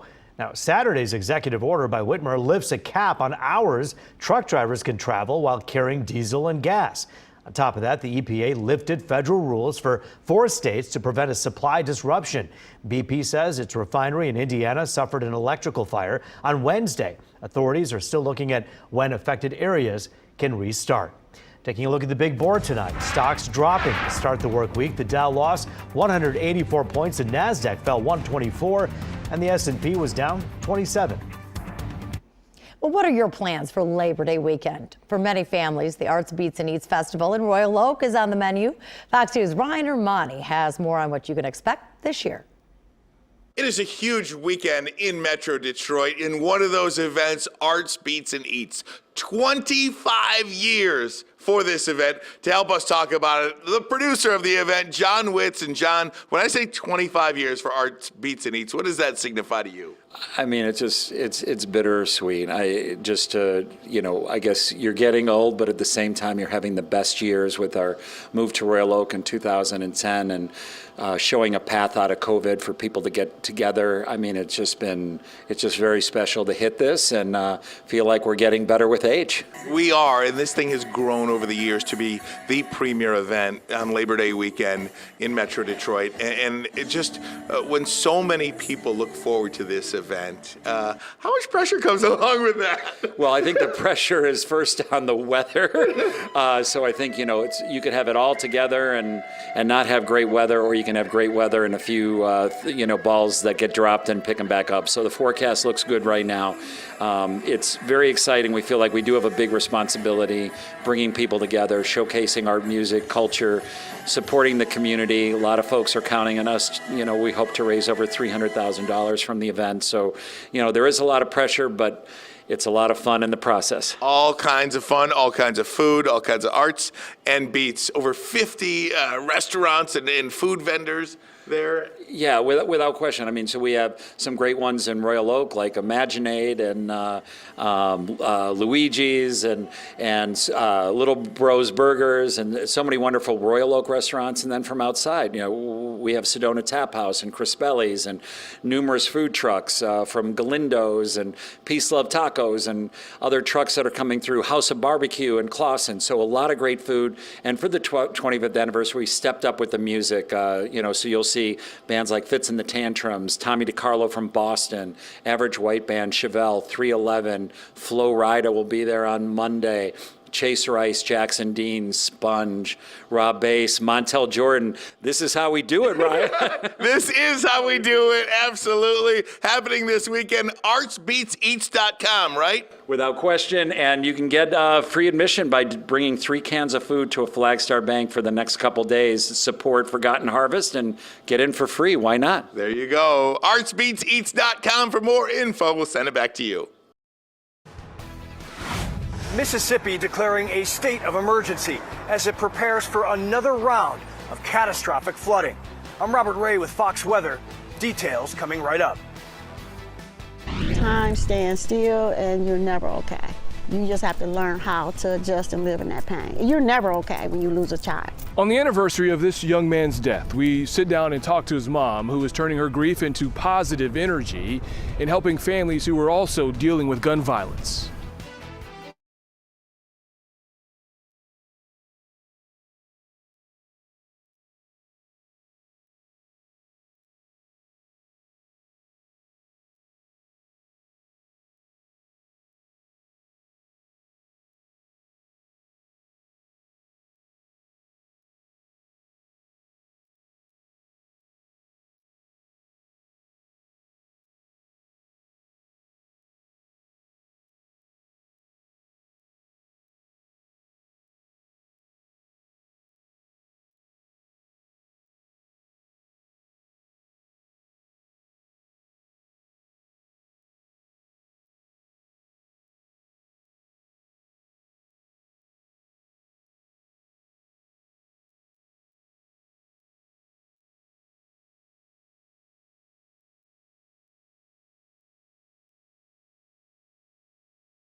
Well, today marks 3 years since 23-year-old Natalian Ringo was shot and killed in Highland Park. His mother is still on a quest for justice since no one has been arrested for his murder. Fox 2's Brandon Hudson spoke to her today at a memorial event. This is a tough day for the family of Natalian Ringo. He was shot and killed in Highland Park 3 years ago. But the interesting part of this story here is that his mom has turned her grief into more activism, as she is helping a lot more families who are having to deal with losing loved ones to gun violence. Milliken State Park, and that's the marina, and they've been coming here since they were little bitty boys. At one of Detroit's hidden gems. The get-togethers will be over here, and that's where this is where a lot of memories was. We had a conversation with Bernice Ringo about family. More specifically, the bond between a mother and son. I'm feeling bad, and I did often because I was a single mother, and there was plenty of times that, I would feel in the dumps sometimes. And Natalia would be the one to walk in the room and be like, "Ma, I love you, right? You know I love you." This collection of photos show for 23 years, Natalian Ringo was the sunshine on his mom's cloudy days. He just had this personality that would just, yes sir, hello, yes ma'am. I mean, he was just the most mannerable child. But on August 29, 2019, grief eclipsed that sunlight when a bullet took her son's life. Natalian Ringo was gunned down in Highland Park. The 23-year-old was Highland Park's first homicide that year. Investigators are still looking for his killer. A death is a death, but a murder is different because that's hanging over me. Bernice Ringo, an anti-violence activist before her son's murder, admits the journey to this point hasn't been easy. I didn't have any help for the whole 2020. I didn't want to see anybody. I was in so much pain, I didn't even want to deal with my own children. Time stands still and you're never okay. You just have to learn how to adjust and live in that pain. You're never okay when you lose a child. Bernice says her relatives, friends, and community activists, like the late Martin Jones, help flip that heartbreak into support for other families torn apart by gun violence. She started the nonprofit Luke Legacy Institute, named after her son Natalian. Luke Legacy started, and I'm just trying to make a difference to other families because I know the pain now. And only if you know this pain, you'll understand it. Bernice says her next plan is to get teenagers to use their voices and help with Crime Stoppers. As for Natalian's case, if you have any information, please call 1-800-SPEAK-UP. In Detroit, Brandon Hudson, Fox 2 News. 2 people are dead, 5 injured after a random Phoenix shooting Sunday night. The suspect, who police believe took his own life, was found with a rifle, multiple magazines, and a gas mask. The suspect shot at multiple police vehicles, striking one officer in the shoulder and another officer hit by shrapnel in several places. Video shows the suspect leaving a nearby motel room before shooting at random and toward a moving car, killing 2 people inside. 3 people around the scene were injured and then luckily released from the hospital. On the international front, a United Nations agency team is conducting an emergency inspection of a Ukraine nuclear plant. They're hoping to avoid a potential radioactive catastrophe similar to the Chernobyl disaster. The International Atomic Energy Agency team of experts visiting the Russian-occupied Zaporizhzhia plant today, as officials have given out anti-radiation iodine tablets. The team released a statement saying they will undertake urgent safeguards and assess any damage. Moscow alleges Ukraine has recklessly fired at the plant, while Ukraine accuses Russia of holding the plant hostage. The governor of Mississippi declaring a state of emergency as severe flooding batters the city of Jackson. It comes just 2 years after torrential rain caused major flooding in the city. Fox's Robert Ray with the story. The whole town is almost flooded. This is ridiculous. Mississippi fields, businesses, and homes submerged following flooding from the Pearl River. Governor Tate Reeves declaring a state of emergency. We're going to see the river rise all the way from Jackson all the way down to the Gulf of Mexico. We'll see this event continue through probably the rest of this week. Officials say up to 150 homes in the Jackson area could be impacted. The Mississippi Emergency Management Agency says the Pearl River was predicted to crest at 35.5 feet.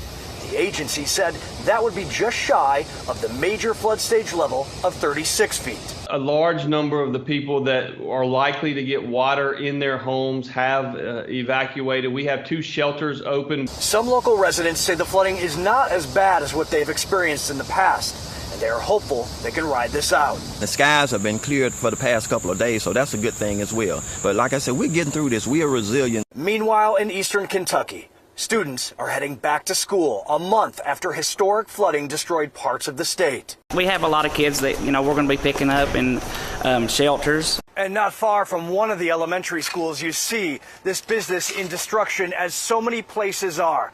Nonetheless, students and teachers happy to get back to school and find some normalcy. In Lost Creek, Kentucky, Robert Ray, Fox Weather. The kids are going back to school, right? There's excitement in the air, maybe some other emotions too. But here's something to keep in mind. More screen time. That's probably inevitable, and it might be rough on their eyes. So we need to make sure we are teaching students the 20-20-20 rule. What is that exactly? I'll refresh you in HealthWorks. There's been plenty of speculation ever since Jim Harbaugh announced that he would be starting a different quarterback in each of his team's first 2 games. But on Monday, he cleared the air. I'm Jennifer Hammond in Ann Arbor, and you're going to hear from the head coach himself coming up next in sports.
In the spirit of back to school, I have a pop quiz. Here you go.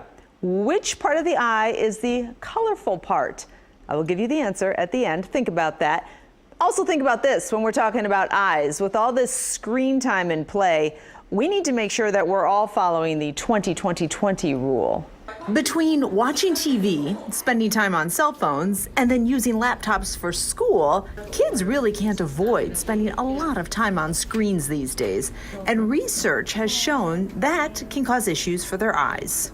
From 1971 to now, we've seen a doubling of the rate of myopia or nearsightedness.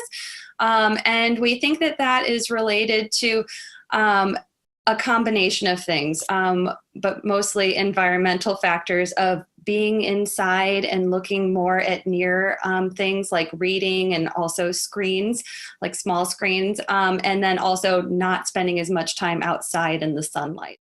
Dr. Allison Bobich is a pediatric ophthalmologist for Cleveland Clinic. She says kids who spend a lot of time on screens may also experience digital eye strain, which can cause headaches, a dry eye feeling, and blurry vision. Ideally, she says the best way to treat that is by cutting down on screen time. However, if that's not realistic, she recommends using the 20-20-20 rule. For every 20 minutes of screen time, you give your eyes a 20-second break and try to look 20 feet away. Other things that you could do, depending on how severe your symptoms are trying to remember to blink, but it's actually kind of hard to remind yourself to blink. But even just resting your eyes by closing them for even a few seconds can help. Some people do use artificial tears, eye drops, to help relubricate their eyes. Usually you don't have to do that if you can take enough breaks and limit the screen time. The doctor says the good news is that symptoms related to digital eye strain are all temporary and shouldn't cause any long-term side effects. If your child's vision problems persist, you should get them to an eye doctor. By the way, the answer to my pop quiz, the iris. That's HealthWorks. I'm Dina Santafanti.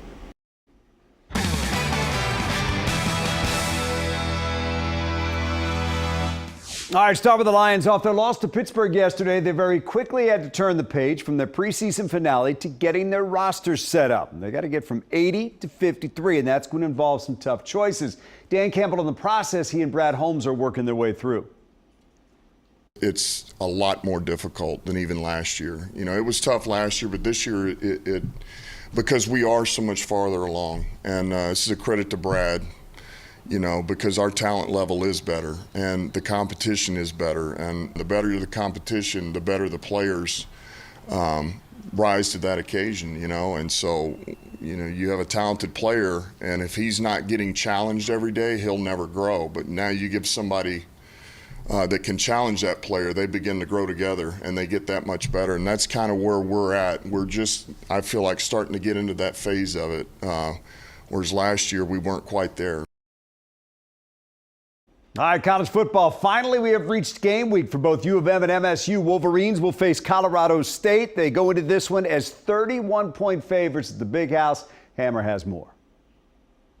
If you think it seems out of character for Jim Harbaugh to release a depth chart, let alone name his starting quarterbacks a week before the season, you're not wrong. But on Monday, the head coach went to the podium and spoke to the media about his decision to start both Cade McNamara and J.J. McCarthy in the first 2 weeks. Both have been tremendous quarterbacks. We think that both are capable of leading our team to a championship. Both quarterbacks are expected to see the field Saturday against Colorado State, and according to their teammates who spoke Monday, both give the Wolverines an equal chance to win. They got a little different play style, both of them. You know, JJ likes to extend a play, so to say, you know, run out of the pocket, try to extend it. You know, Cade's more of he'll sit in there, but he'll also run too. So, I mean, they have a little bit different play style, but in our eyes, it doesn't really matter. There's no demotion for Cade McNamara.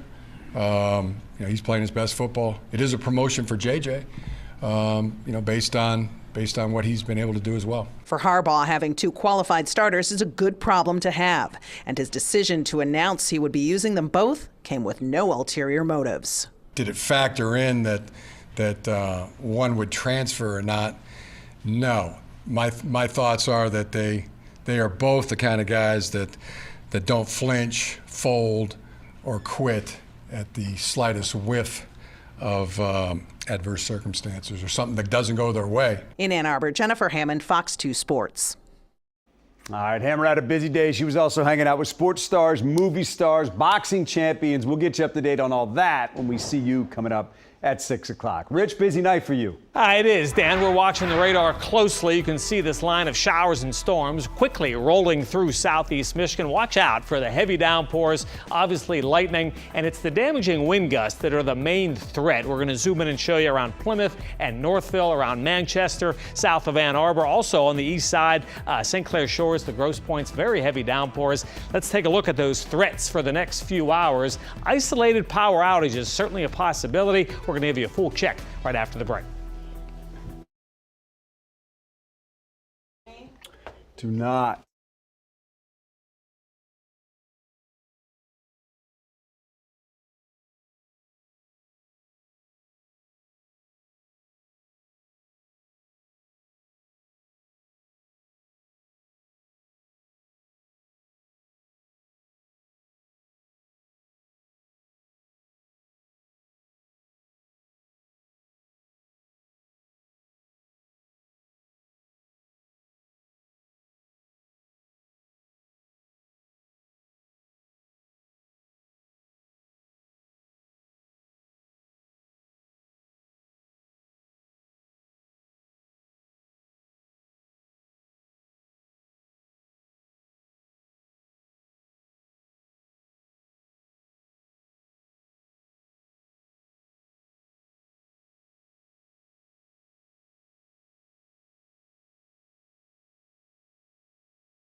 Well, this stunt driver makes parallel parking look like a breeze. He broke a new Guinness Book of World Record for the tightest parallel park in an electric car. Look at this.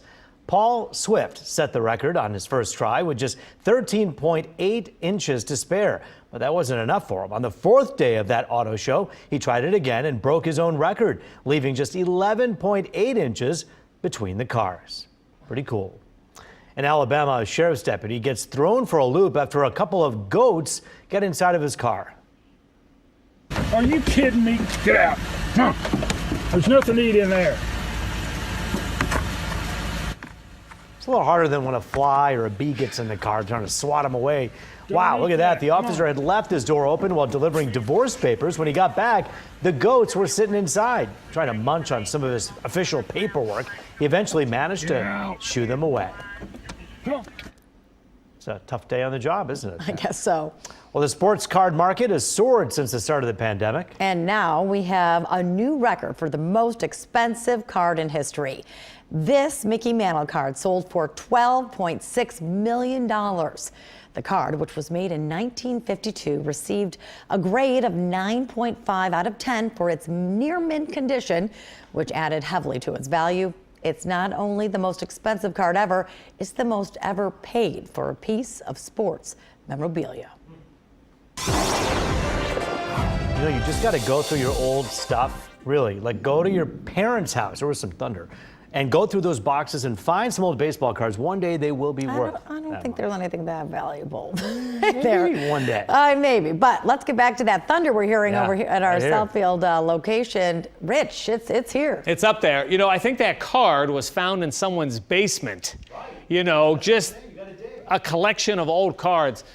Let's talk about this strong cold front moving through the central Great Lakes. It is giving rise to showers and storms. We had a batch this morning, now a stronger batch of showers and storms quickly racing across southeast Michigan. You can see this line is making steady progress from west to east at about 50 miles an hour, but there are plenty of heavy downpours out there. Watch out for the lightning, and also it's the gusty winds that are the main threat. We'll zoom in even more, show you some of those heavy downpours on the east side, moving through Redford right now, Farmington Hills, down around Ann Arbor. Very heavy rains. Remember, a lot of people are on the road right now coming home from work. These are all active severe thunderstorm warnings. Lapeer and Oakland, parts of Livingston County. There's Macomb, Washtenaw, Wayne, Lenawee, Monroe. You got it. All of us are going to see some part of this line in the next 90 minutes. 86 degrees right now, City Airport. I want to show you some of the temperatures. It was up close to 90 degrees just a few hours ago. Temperatures are coming down. Look at Howell, 68. They've had some heavy rain, close to 70 around Lansing. But there are the wind speeds right now from the west and southwest. When we factor in the gusts with the storms, there's Pontiac close to 50 miles per hour, and it's those kind of gusts that give us pause and think about some power outages scattered about this evening. Just be safe out there. Right now, 72 in Cadillac, 76 in Chicago. They had some heavy storms today. How about that? Close to 90 in Charleston. 76 is for Pittsburgh and Buffalo. Later on tonight, that cold front is going to race out of the area, moving off to the east. It's going to take with it the humidity. Then we have a beautiful stretch of weather, complements of high pressure. That starts tomorrow and lasts through the Labor Day weekend. You'll see it in the 7-day. Watch out for some of these strong to severe storms in the next couple of hours. Gusty winds, the main threat. 68 degrees is the low. Tomorrow, different kind of day. Sun and clouds, breezy warm, 83. And then notice in the 7-day forecast, that looks terrific. 79 on Thursday, warmer on Saturday. There's Labor Day Monday, 82 degrees. We'll give you a full check of the radar. Taryn, coming up at the top of the hour. All right, thanks, Rich. Well, they're known as button batteries. They're small and easy to lose track of, but they can be a huge hazard for your kids as well. Now, a new study finds a big increase in the number of children heading to the hospital after ingesting them. Advice from doctors and why it may be happening at a higher rate. That story is still to come. A unique program powered by artificial intelligence is letting people talk to their deceased loved ones. I'm Jackie Ibanez. That's straight ahead.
A unique program is aiming to help people reconnect with loved ones after they pass away. It combines artificial intelligence with a person's pre-taped answers to give users a chance to have a conversation.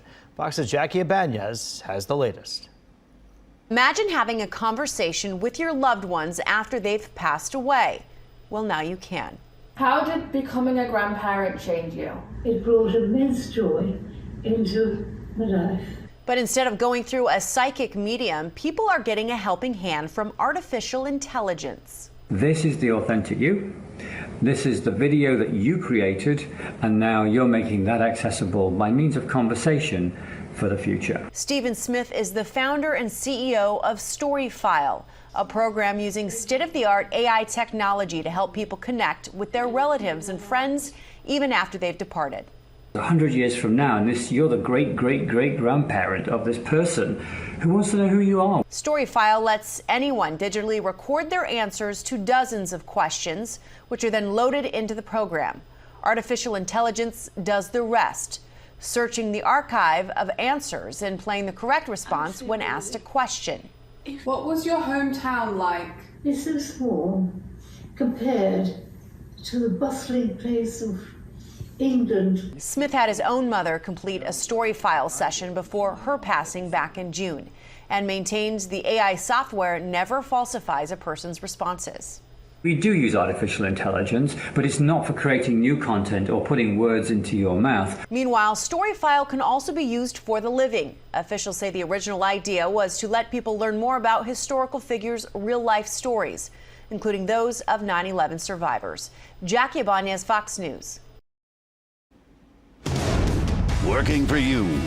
Fox 2 News at 6 starts now. Sounds like someone's moving furniture up there. We begin with the weather as showers and thunderstorms have arrived in Metro Detroit, and we can hear it right here in Southfield. And we have Weather Authority Rich Luderman standing by to show us who's seeing what right now. Rich? Taryn and Roop, this morning we had a round of showers and storms. They were not strong to severe, but these are, and notice they're quickly racing off to the east at about 50 miles per hour. So just about all of us are going to see some brief heavy downpours, certainly some lightning. It's the damaging wind gusts that are the main threat with this line, and also with some of these cells out ahead of the line. Did have a confirmed report of a wind gust at 58 miles per hour up in White Lake. A couple of trees down around Howell and also Fenton in the last 30 minutes. So these are packing a punch. Stay inside as they roll through southeast Michigan. And you can see right there through Livonia, Farmington Hills, some heavy downpours, also downriver. But the main threat is those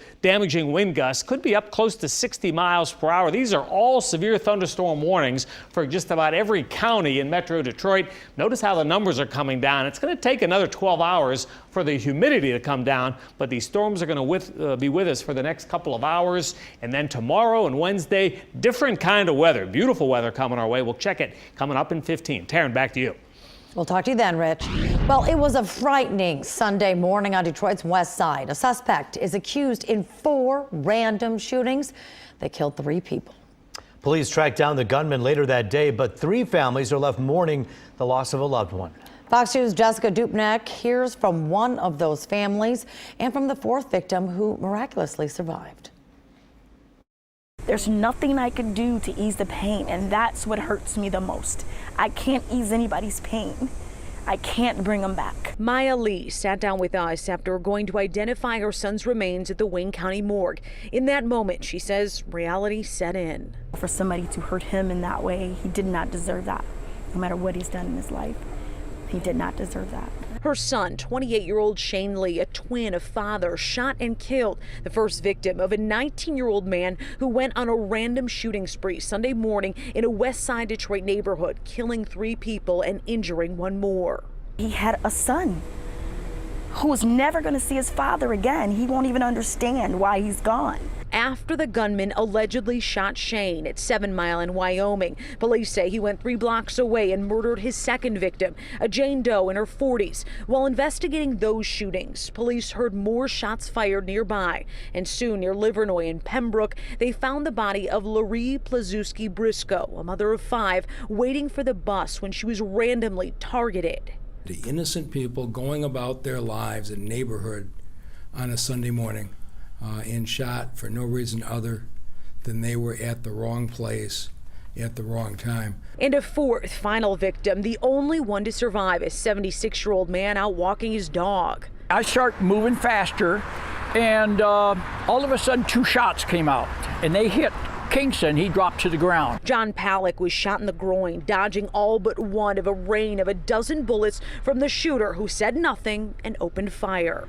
If it would have been like 4 inches either way, I wouldn't be talking to you. It would have been devastating. John crediting his neighbors who didn't even know him with saving him and his dog. The people on Pennington, if anybody deserves a Medal of Honor, they need it. They all came out. It was fantastic. By 5:30 on Sunday, the same day as all of those shootings, Detroit police had this gunman under arrest. And a big part of that was due to tips from the public. He could be charged as early as Tuesday. Reporting on Detroit's west side, Jessica Dupnack, Fox 2 News. Well, a man is now charged for a deadly shooting on Detroit's east side last week. Larnell Smith was arraigned Sunday, charged with second-degree murder in the death of Dijon Nelson. The shooting happened around 8 a.m. last Thursday outside a home on Main Street near Nevada. Police say Smith and the victim had some sort of an altercation before Smith shot the man several times, killing him. Smith's bond is now at $500,000 cash. A teen charged in a Southwest Detroit murder will undergo a competency evaluation to see if he's fit to stand trial. 16-year-old Ryan McLeod was charged as an adult for the shooting death of a 13-year-old boy. The alleged murder happened late last month on Homer Street. Today, we learned McLeod's next court hearing has been postponed, and he will undergo a competency exam. McLeod is currently being held in a youth home. A local mother turning her grief into activism as the search continues for her son's killer. 3 years ago today, 23-year-old Natalian Ringo was shot and killed in Highland Park. His mom, Bernice, held a balloon release in honor of her son. She says her relatives, friends, and fellow communities helped turn her heartbreak into support for other families torn apart by gun violence. She started the nonprofit Luke Legacy Institute, named after Natalian. Legacy started, and I'm just trying to make a difference to other families because I know the pain now. And only if you know this pain, you'll understand it. The Luke Legacy Institute helps young people who have been touched by violence continue their education. If you have any information about Natalian's murder, call 1-800-SPEAK-UP.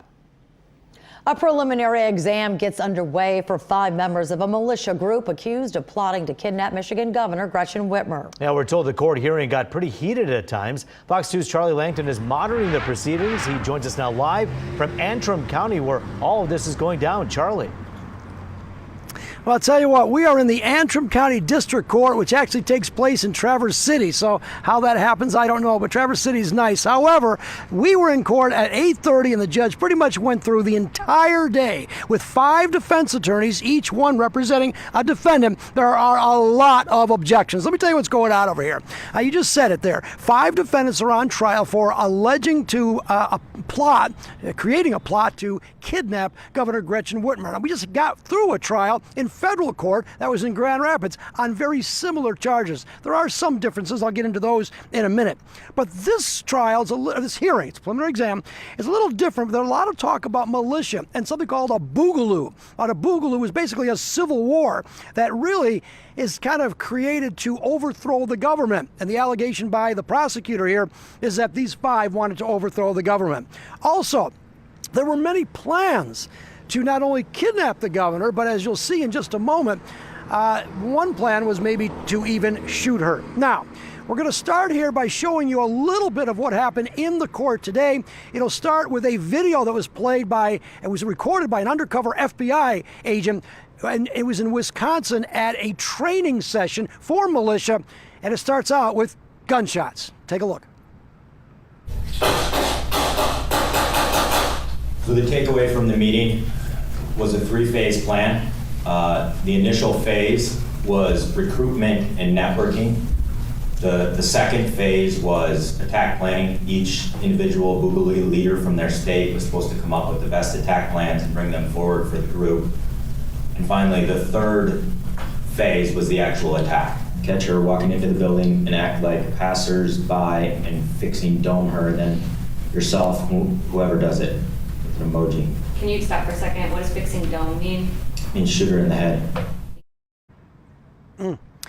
So that was the testimony, a little bit of it. We only got through one witness, and we're not even done with that one witness. It's an undercover FBI. Actually, he was the coordinator of the FBI's effort to talk about this plot. Now, we're in Antrim County because the governor's residence, her summer residence, is in Birch Lake, which is in Antrim County, and that's why we are here. But there are a lot of similarities between the federal trial, in which two people were recently convicted, Adam Fox and Barry Croft, and those people we heard a lot of testimony about played a major role as kind of the ringleaders of this militia group that these five are a part of. We're going to go back and start a second day of testimony tomorrow. It starts tomorrow at 8:30 again. Is there enough evidence to have a trial? That's a preliminary exam. It'll be no different here. So far, we haven't even got to cross-examination. This will definitely go a couple of days. I am live reporting here in Antrim County. Actually, it's Traverse City, really. I'll send it back to you guys. Yeah, Charlie, it's a little bit of deja vu for the people watching right now. So from the federal case, what can we glean from that case and the acquittals there? Is there anything we can take from that case to kind of predict or see what could happen in the state case? Yeah, actually, I think it actually gives a little boost to the government's case, because a lot of the, now remember, there's no jury here, it's just a preliminary exam. Is there enough evidence? Is there enough evidence? So it's a very low bar to have a trial. But yes, since the main players that seem to be the masterminds behind this plot to kidnap the governor were convicted in the federal court, I think it gives a boost to the government. And so we're going to hear a lot about those two. And if this does, in fact, go to trial, and I suspect it will, most exams do go to trial, I think that's going to be a real problem for the jury to overcome. But let's not get too far. Let's just see if there's enough evidence right now. Again, we haven't even had any cross-examination by the defendants, and there's 5 of them. So let's give them a chance to put their case on, or at least try to chip away at what the government has. But a lot of similarities between that federal case, Rupert. All right, it's going to be a busy week ahead in Traverse City, and I know you'll be on top of it. Charlie Langton, our